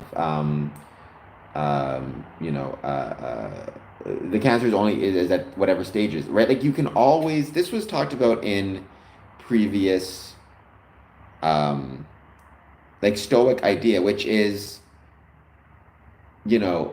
always remember that however bad things seem, it's always possible to be in a worse situation. So in some ways, there is this story, I'm trying to think of how it goes now. Oh my gosh, I'm gonna go crazy. Personally, I'm neurodivergent, and pursuing my interest in Masonry is a way of managing that for me. Awesome. Great. I mean, and I think that's a perfect example of a way in which Freemasonry supports mental health, right? And, I'm very happy to hear that you're able to help manage I'm very happy to hear that Freemasonry is something that is able to help you manage your neurodivergency. So good on you for that. Thank you for being here once again. I'm going to find this story because this story, I think, really explained this concept well of being grateful, not just for what you have, but even more so being grateful for the things you don't have and don't want to have. It was by Stephen King. And I know that sounds funny, but Stephen King is an amazing writer, and he writes not just horror. Here it is, The Beggar and the Diamond. All right. The Beggar and the Diamond is a retelling of the Hindu parable written by Stephen King, published as part of his 1993 story collection Nightmares and Dreamscapes. So, there is the Hindu version of the story. It is the god Shiva and the archangel, his wife, Parvati. So there is an old beggar named Ramu who has had a miserable life. One day, Ramu was walking along thinking about his unhappy existence and feeling angry at God for his unhappy existence. God, at the request of an archangel who felt pity for this beggar, drops a massive diamond on his path in plain sight. The diamond is worth so much that it would feed him and all his descendants for several generations. On the ground, Ramu has decided, after some pondering, that he should not be angry about his life or blame God, because he still has a few things to be grateful for, such as retaining his sight at such an old age. So he's grateful that he doesn't have blindness. To illustrate to himself how much worse his life could be if he were blind, he decides to close his eyes as he walks.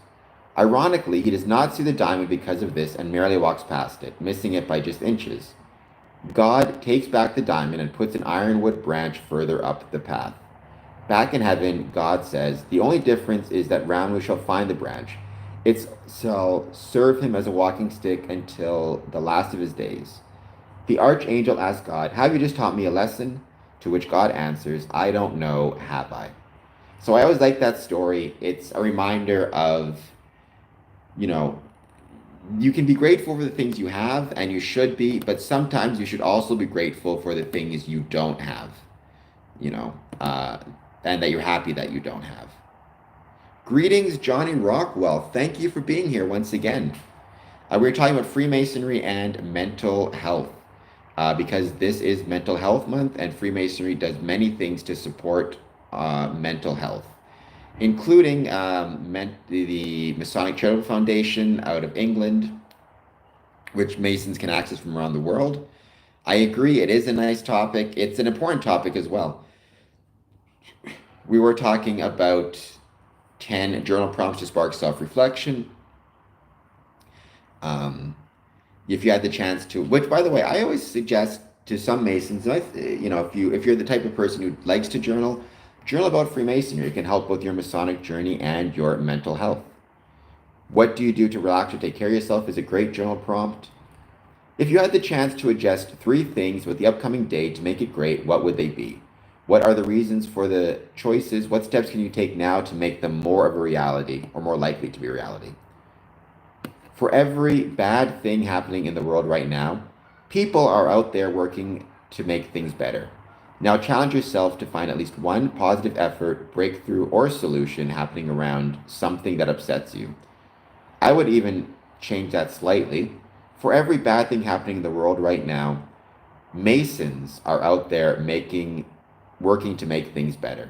Just by being a Mason, you are working to make things better. We all feel stuck sometimes. What is one aspect of your life that feels like you're running in place? Is there something that you're waiting to happen to change things? What's one small action you can take, no matter how insignificant, that could open a path forward? And you could change this even from a Masonic perspective. Once again, right? You could say, my Masonic lodge feels stuck right now. We're having challenges getting new members. We're having challenges creating exciting meetings. We're having challenges getting old members to return.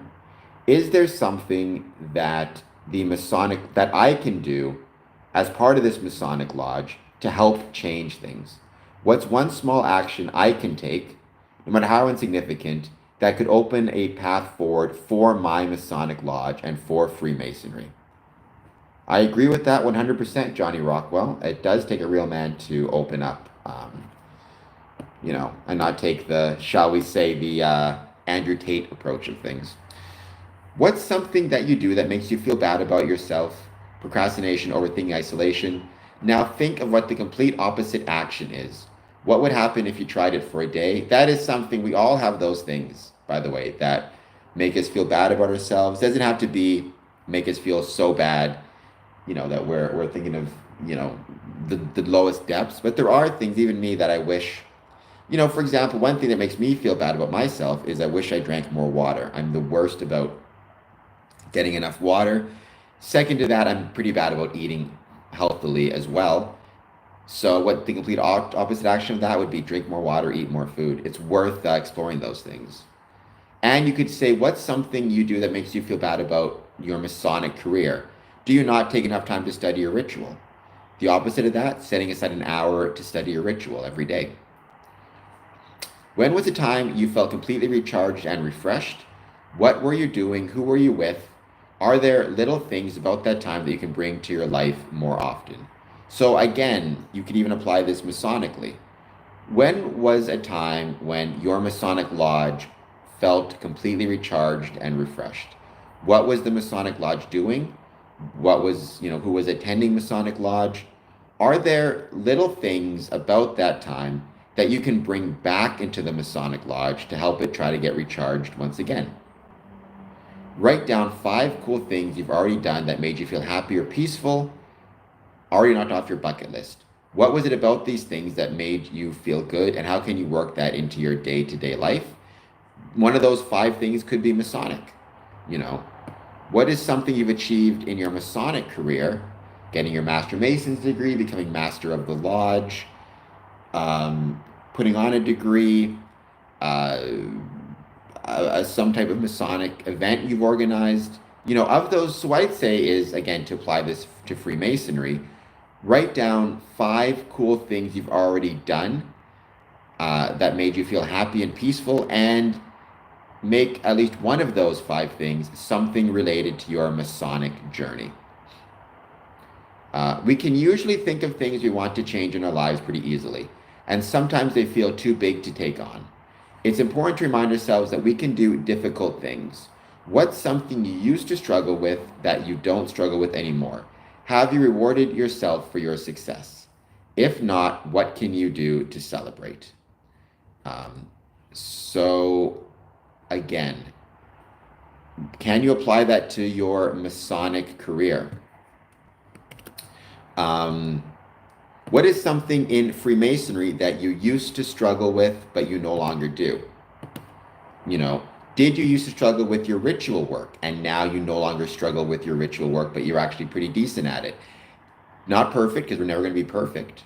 Did you used to struggle with speaking in lodge because maybe you were nervous, but now you're able to speak in lodge, without feeling nervous? Did you used to struggle with getting to lodge on time, and now you do?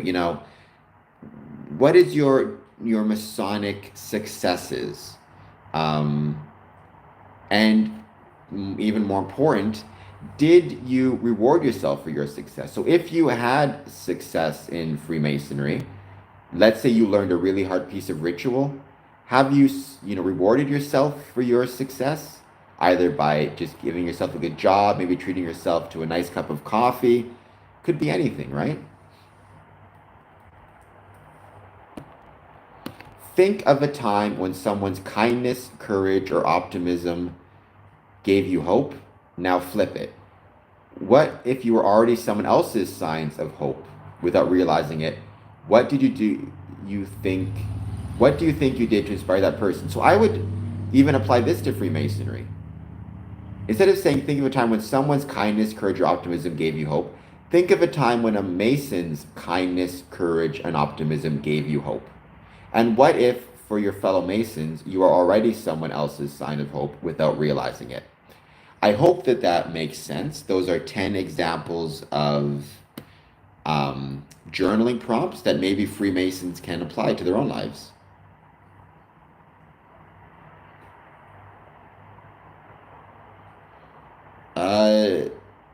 Times have really changed, and it's a good thing that times are changing, right? It's not to say, look, there are a lot of things to admire about our past brothers, as well as just people in the past in general, but that doesn't mean that there's not also a lot of things to admire about today. And I think we in society need to find a way to admire both equally. We need to be respectful of the past, but also be really happy of the work we're doing today for mental health. So Bucharest Red, that's a really good point. Learning ritual is difficult for many brethren, but the first time that you nail it, it is absolutely awesome feeling. But here's the point, Bucharest Red. When it comes to what you're saying, and this journaling prompt, let me go back to it. Write down, where is it? Here it is. We can usually think of things we want to change in our lives pretty easily, and sometimes they feel too big to take on. It's important to remind ourselves that we can do difficult things. What's something you used to struggle with that you don't struggle with anymore? Have you rewarded yourself for your success? If not, what can you do to celebrate? So, ritual work is very hard. When we nail it, it's an absolutely awesome feeling. Are we taking the time to remind ourselves of that feeling, to use our success at nailing ritual work as motivation or as a way to boost our confidence to then tackle other challenges, either in Freemasonry or outside of Freemasonry? And are we celebrating our successes? If we're not, that could be something that is negatively impacting our mental health. Ignatius. So first, Ignatius, even though it sounds like you don't like Freemasons, I like you just fine. So thank you for being here. Having said that, I don't know who we is. When you say we don't like Masons, is there more than one of you as part of your YouTube channel? Um, and you know, when you say no secret societies, first of all, Freemasonry is not a secret society. If it was, I would not be here telling everybody I am a Freemason and talking about Freemasonry so openly. It is a society with private ritual work. I've talked about why I think that is so important, but I'm happy to discuss more with you why the private nature of Freemasonry is very important to Freemasonry, and in some ways is important to outside of Freemasonry as well. Um,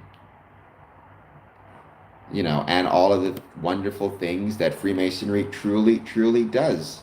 By the way, to everybody watching this, Bucharest Red, Z, if you're still there, Johnny Rockwell.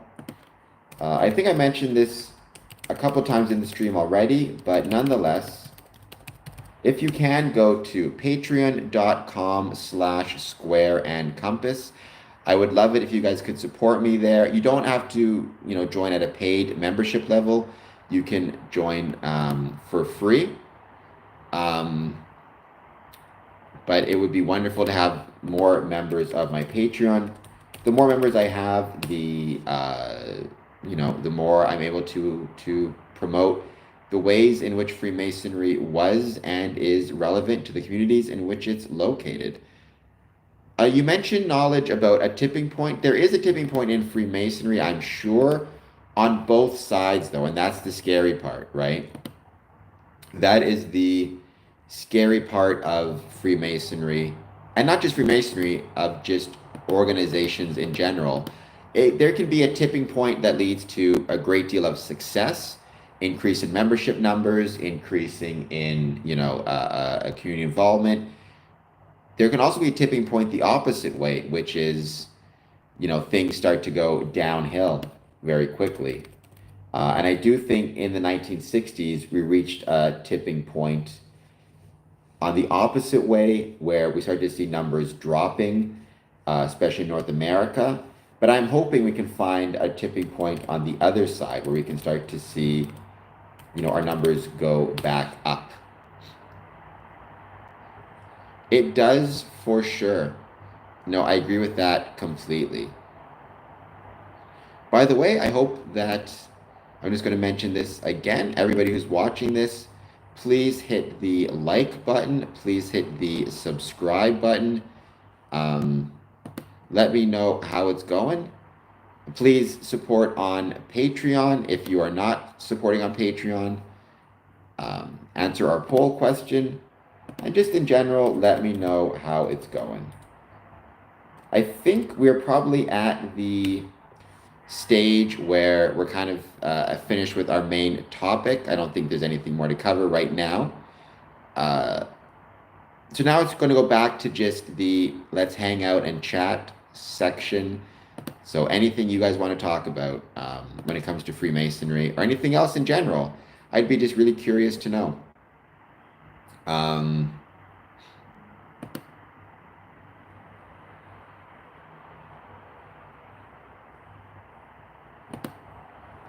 I appreciate that knowledge very much. Thank you so much. Truly, truly appreciate it.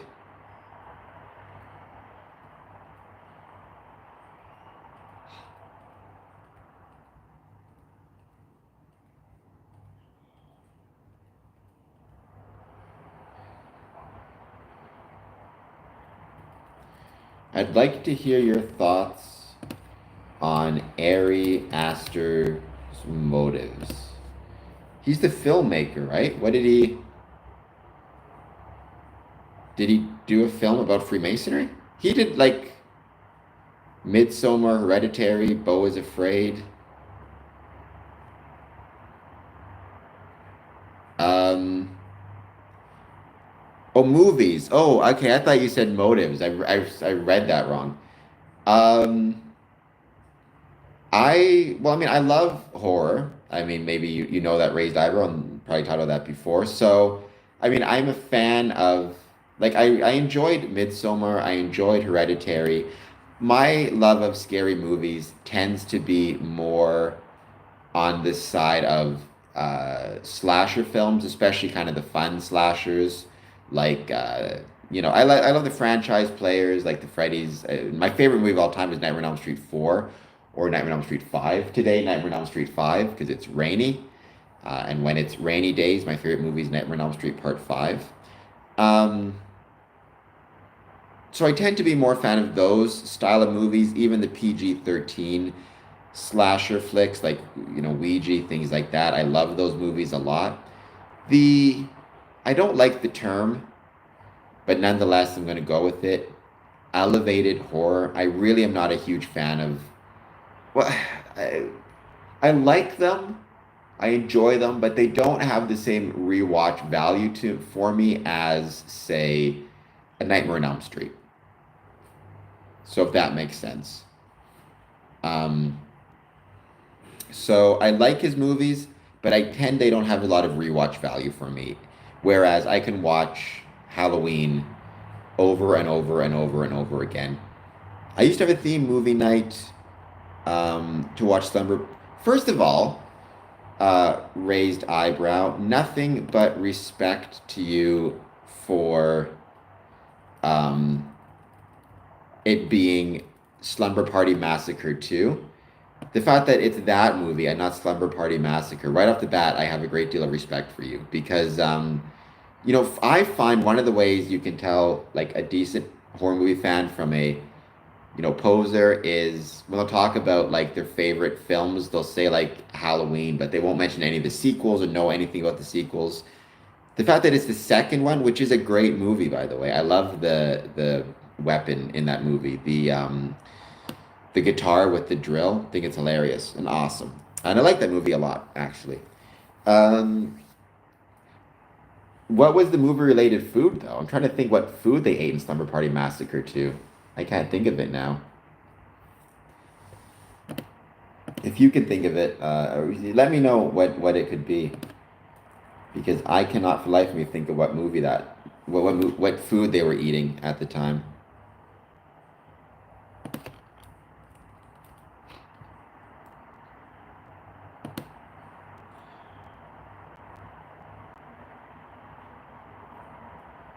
Hamburgers.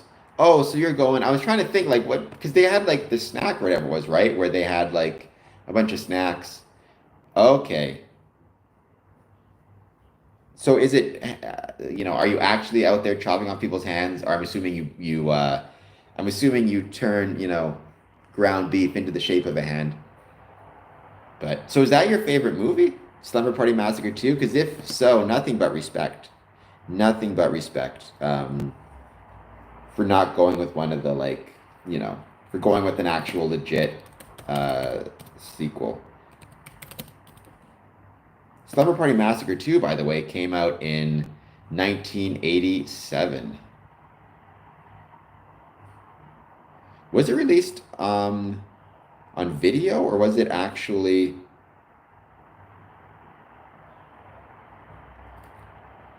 It was theatrically released too. Oh, good for you. I don't even know if I've ever seen it on DVD, but I'd love to have that on DVD. That would be awesome. I like the original as well. I like all the Summer Party Massacres, even like the newest one, but I like one and two especially.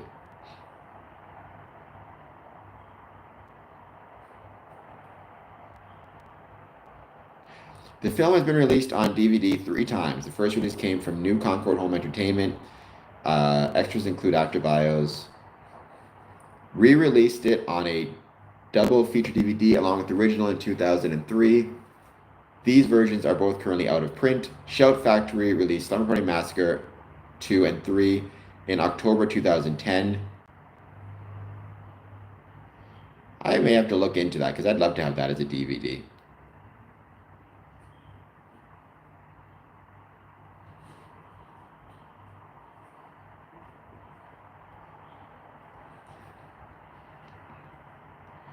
Watched so many trauma films. Didn't they do the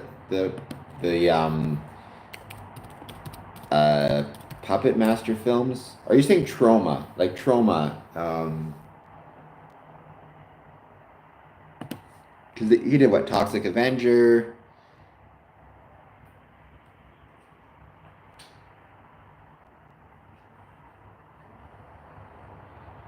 I did know that. Okay, yeah, that's trauma. Troma. I thought I saw you say trauma. Trauma. Probably just autocorrect. I did know that. I think that's a really cool. I really think that's a really cool fact, by the way. So I love that. The fact that the Michael Myers mask is William Shatner's mask.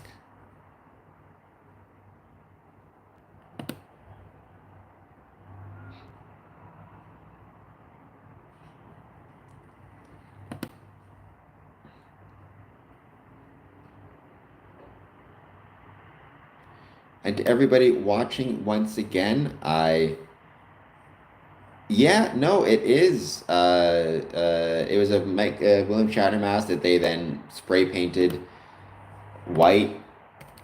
I think, messed with the hair a little bit. So it's a cool little factoid.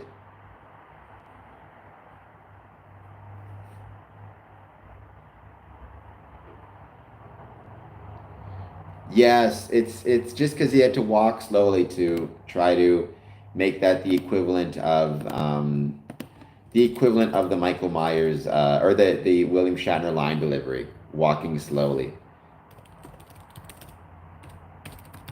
But I feel like he was a super tall dude, so it does make sense to me that he'd probably just be able to walk as fast as somebody could run because his legs just, cover so much more space. That was always how I understood it. And he was like power walking, is how I chose to believe it.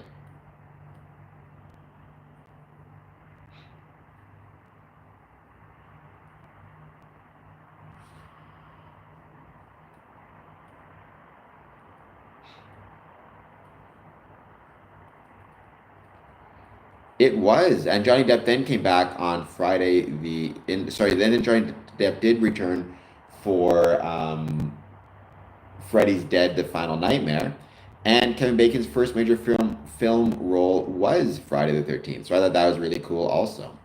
So yeah, I love those stories. I think they're awesome. Most like Jamie Lee Curtis got her start in Halloween. Tom Hanks, it's like Splatter High, I think it was. Johnny Depp, like most big name actors got their start in horror films.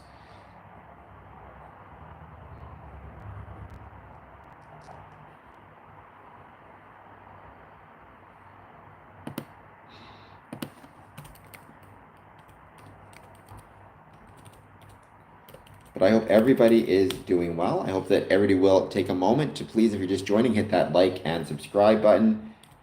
I had a great stream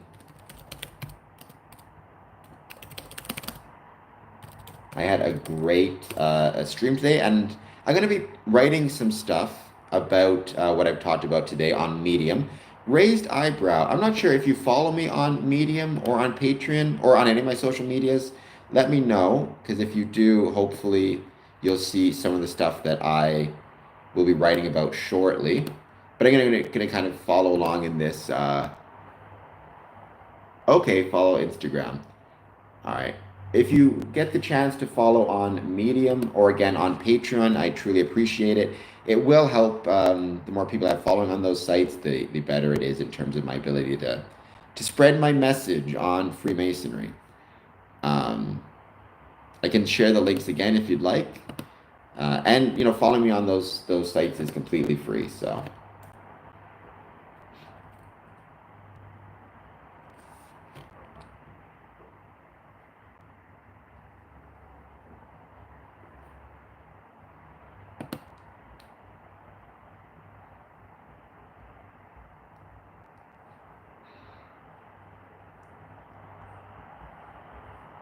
I'm going to give it a little more time just to see if anybody else jumps on. By the way, Raised Eyebrow, I also have my personal YouTube account where I talk more about these things, scary movies. I do midnight movie watch-alongs. Maybe I'll have to do a midnight movie watch-along of um, Slumber Party Massacre Part 2. I can't promise I'll have all of the food, but maybe, who knows, maybe I'll have something.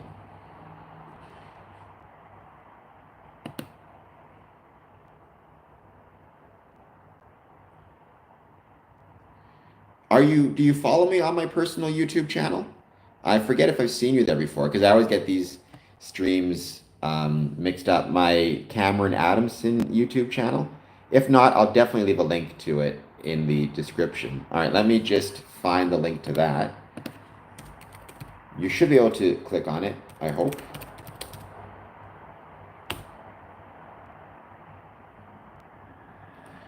Dirty Dancing. Nobody puts baby in a corner.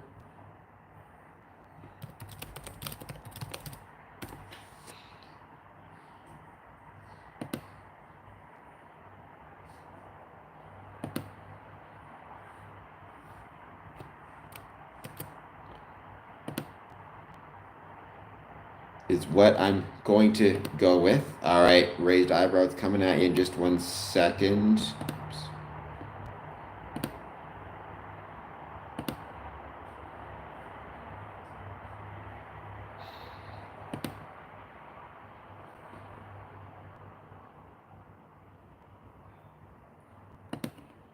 There it is. youtube.com/@Cameron Adamson. You can follow me there. Subscribe to that YouTube channel. Every Saturday at midnight, I do midnight movie watch-alongs. Maybe for this Saturday Eastern Standard Time, I want to make it clear. Maybe what I should do is, in this case, is if I could find it on a free streaming service, watch Slumber Party Massacre Part 2.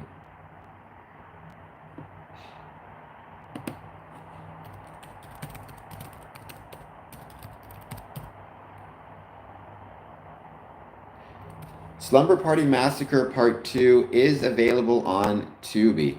So, Raised Eyebrow, I think that is going to be the movie that we watch next Saturday.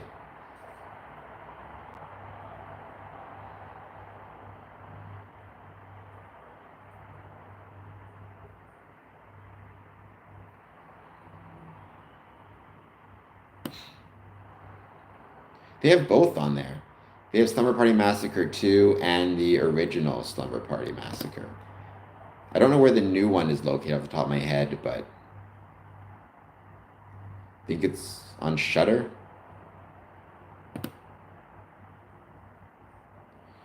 Thank you so much. I truly appreciate that. I'll leave some links, just reminders, so you guys can find that one.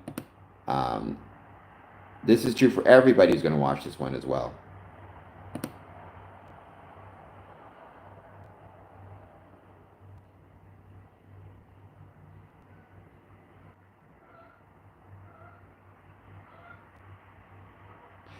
And if you would be so kind as to, again, Raised Eyebrow, follow me on Patreon. Again, you can sign up completely for free.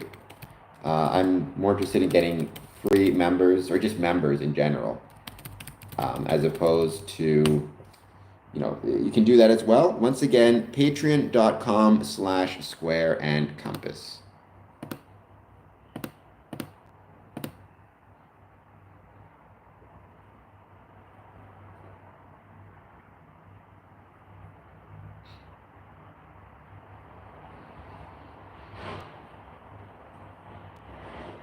All right, but let's give it, let's say, another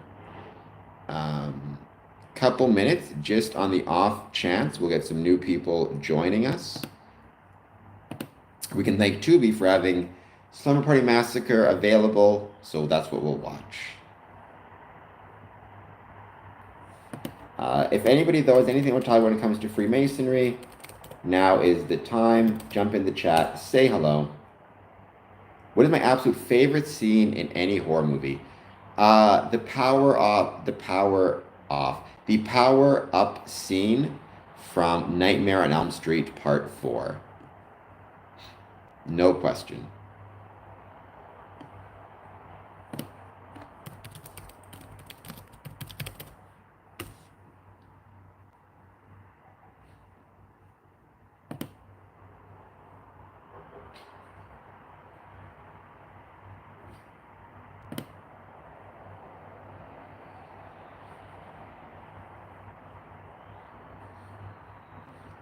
Welcome, if you're just joining us. We're here chatting about Freemasonry.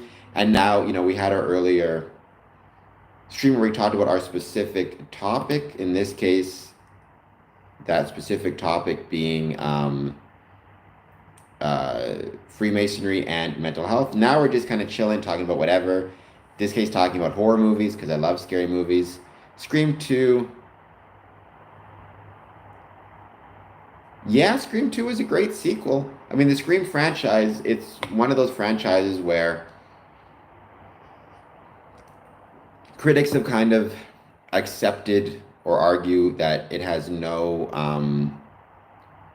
no weak links. Probably in terms of critics, they would say the weakest link is the third one, which I think every Scream movie is great, but I think every slasher movie in general is great. But Scream is one of the few ones where the critics all seem to have a consensus that even the least good one is actually still really good. How does Freemasonry approach support? Well, it's going to depend on which jurisdiction and which Mason. Like, I can tell you, as Masons, we are encouraged to be lifelong learners. That is part of our ritual work, actually, is we're encouraged to be lifelong learners. In some cases, that lifelong learning can be and can mean, higher education in like a formal setting. Sometimes it just means going to the library, getting a library card, and doing your own researches, especially on the liberal arts and sciences and geometry. So I think that is kind of, I would say Freemasonry is very supportive of it, is certainly supportive of it in a, in its words, and kind of that's what it advocates for. And there are several Masonic lodges, including my own and others, that have bursaries and scholarships for students. In some cases, it's specifically for students who are themselves Masons, and in some cases, who have family members who are Masons, and in some cases, it's just open to anybody. So it also supports higher education in that sense. So yeah. And both of which I think are absolutely, critical to, I think one of the best ways that we as Freemasons can support just our communities is by supporting the education of the people within those communities.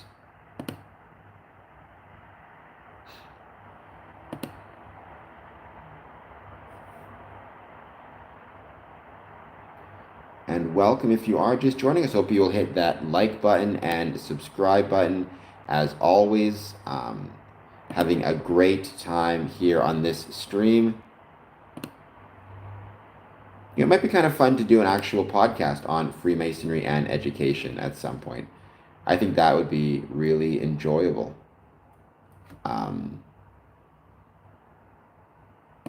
Freemasonry in itself, you could argue, is its own form of higher education, certainly in terms of some of the things that you learn, which is very unique to Freemasonry, as well as just skills in general, like the skills of being able to speak in public, communicate in public, all that type of stuff is something that Freemasonry provides provides to others, or provides to its membership.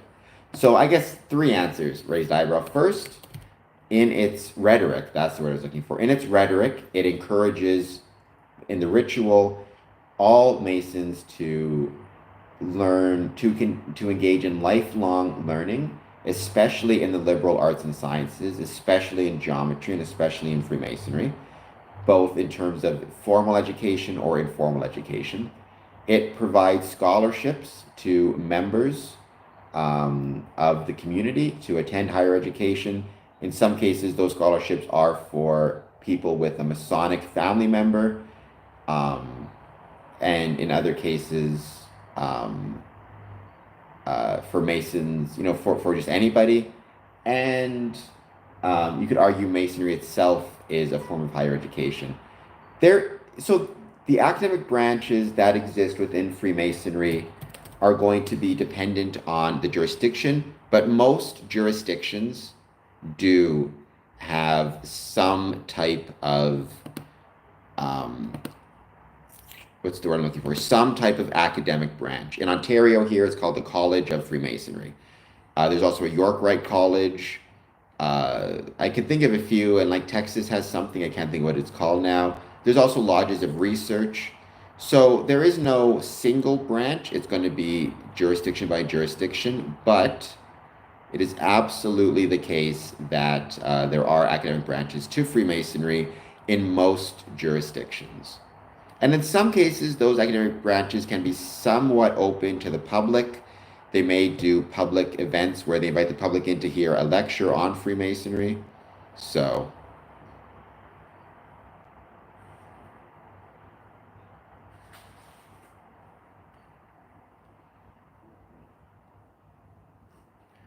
um, but I've actually done like Virginia Lodge of Research would be in Virginia, an example of an academic branch, but it would really depend on your jurisdiction where you're at. But honestly, the thing is, like, if you don't have to, be part of the academic branch of Freemasonry to be researching in dusty old libraries. If you're a Mason, check out what's in your own lodge. Do some research in your lodge records. I mean, if you're part of a lodge that, let's say, is 100 years old, go back and review some of those old minute books and records. They're going to be absolutely incredible and well worth research. So, yeah, I think it's absolutely amazing that the research you can do in Freemasonry. And I think it's a shame more people don't look at it, and more Masonic lodges don't encourage the same.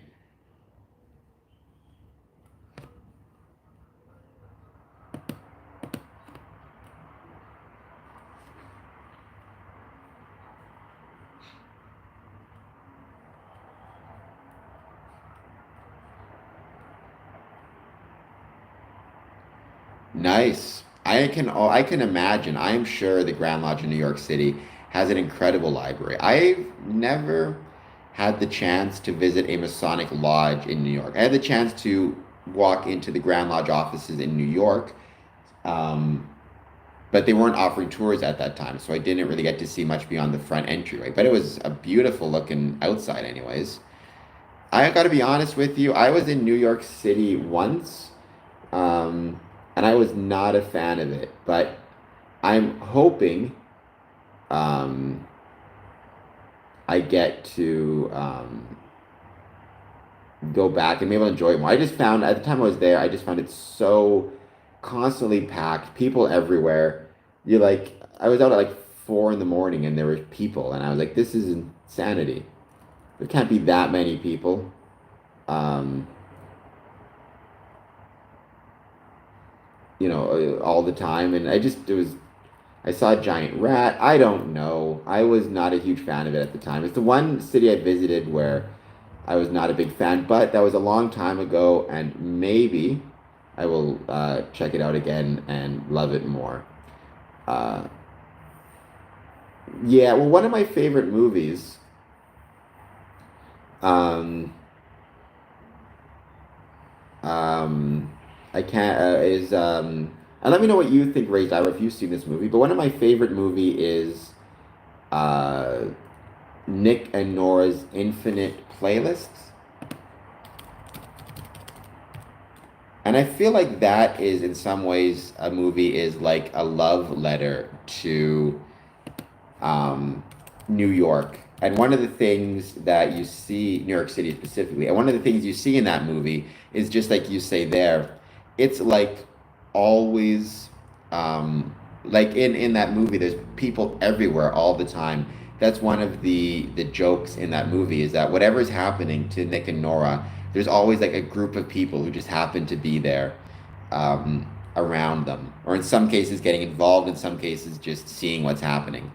Um, if you're a fan of New York City Raised Eyebrow, I would suggest you watch Nick and Nora's Infinite Playlist. It is one of my favorites. I haven't seen it for so long, but it's a really, really good movie. Really good and really underrated. Historical question: was Hiram Abiff a real person? I believe that um, the uh, jury is out on that one. I believe he was a real person, um, or at least he was based on a real person, right? Because there's a bunch of Hirams in the Bible. So it's like, I think Hiram Abiff was a real person, but there's no actual proof of it. Um, if I recall correctly, there's a list. Wikipedia has a list. I'll just check it out quickly. In the Hebrew Bible or Old Testament, there are three separate instances of people named Hiram who were involved in the construction of the Temple of Solomon. Hiram, king of the realm of Tyre, so that's one. In 1 Kings 7:13, Hiram is described as the son of a widow from the tribe of Naphtali, who was a son of Tyrian bronze workers sent for by Solomon to cast the bronze furnishings and ornate decorations for the new temple. For this reference, Freemasons often refer to Hiram as the widow's son. So I think, Hiram that we speak of is the Hiram of 1 Kings, I guess, chapter 7, verse 13, 14. But we don't know for sure whether he's a real person or not. I just believe he was. Broad City? I will check out Broad City. Maybe, yeah, I've never seen it before, so it might be kind of fun to check it out.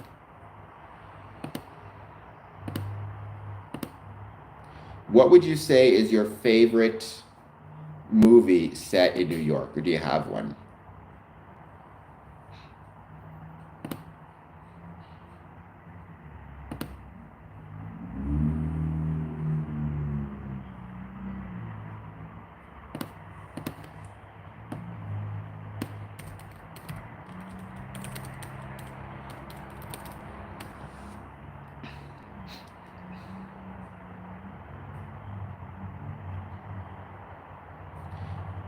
Okay, I've seen that. Going for the horror, going back to the. So, for the record, just Nick and Nora's Infinite Playlist is not a scary movie, but it's a great one. Nick and Nora's Infinite Playlist is more in the line of Adventures in Babysitting, which is probably Adventures in Babysitting is without a doubt like near top 10 favorite movie for me.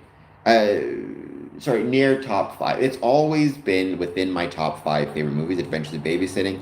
Nick and Nora's Infinite Playlist is not there, but it's a really great movie. It reminds me of the same. But I did like Midnight Meat Train a lot. The actress in that, the girlfriend, she was in Crossing Jordan, which was one of my favorite TV shows, which does not get near the love it deserves. Letterkenny. Okay, yeah, the small town Canada. I feel like that show, is that show still on? So you moved from small town to big city. Letterkenny.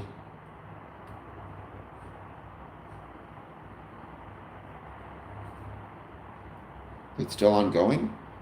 Number of seasons, 12.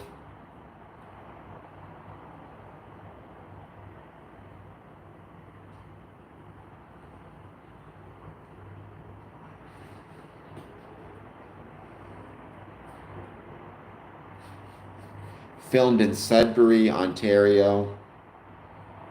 Slacks, welcome back. Thank you so much for being here. I hope you're doing well. We were talking today about Freemasonry and mental health. Well, pay attention to school, for heaven's sakes, but I still appreciate you being here.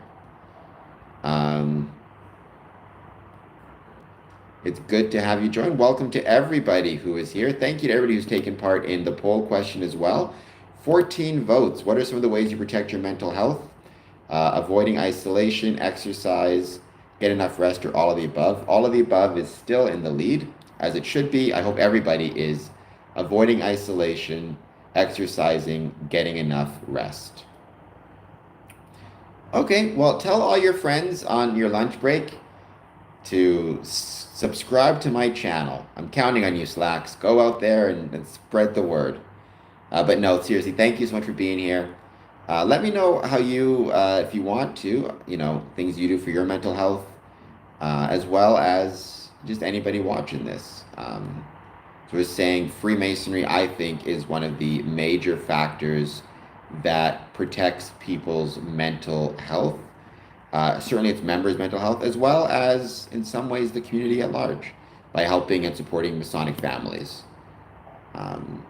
Thank you, everybody else who is here. Truly appreciate it. Hit that like button, hit that subscribe button, follow me on Patreon, all that good jazz.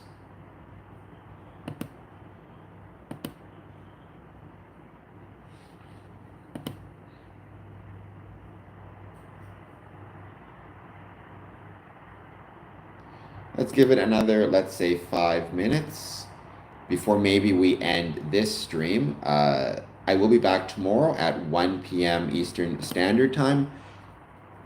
And I am looking at doing potentially a very big stream on Monday, Victoria Day. I don't know exactly what it will be yet, but it might be a longer, more fun stream. Where maybe I'll do it back on my laptop. I'll have my microphone. Maybe we'll do even an all-day stream. We'll see how that goes.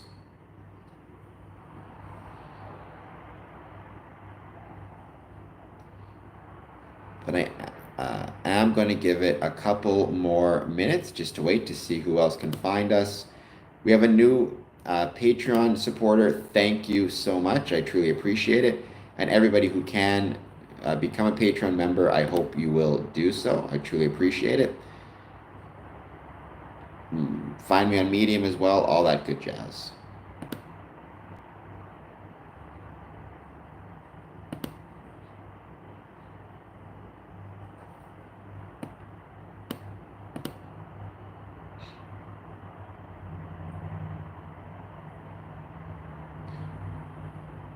Well, it'd be really hard to see from somebody else's eyes. Hopefully, but I mean, maybe you don't have to literally see from somebody else's eyes to hopefully have a level of empathy. I think seeing the world through somebody else's eyes is hopefully an example of empathy that we can all have, which can also be potentially of benefit from a mental health perspective.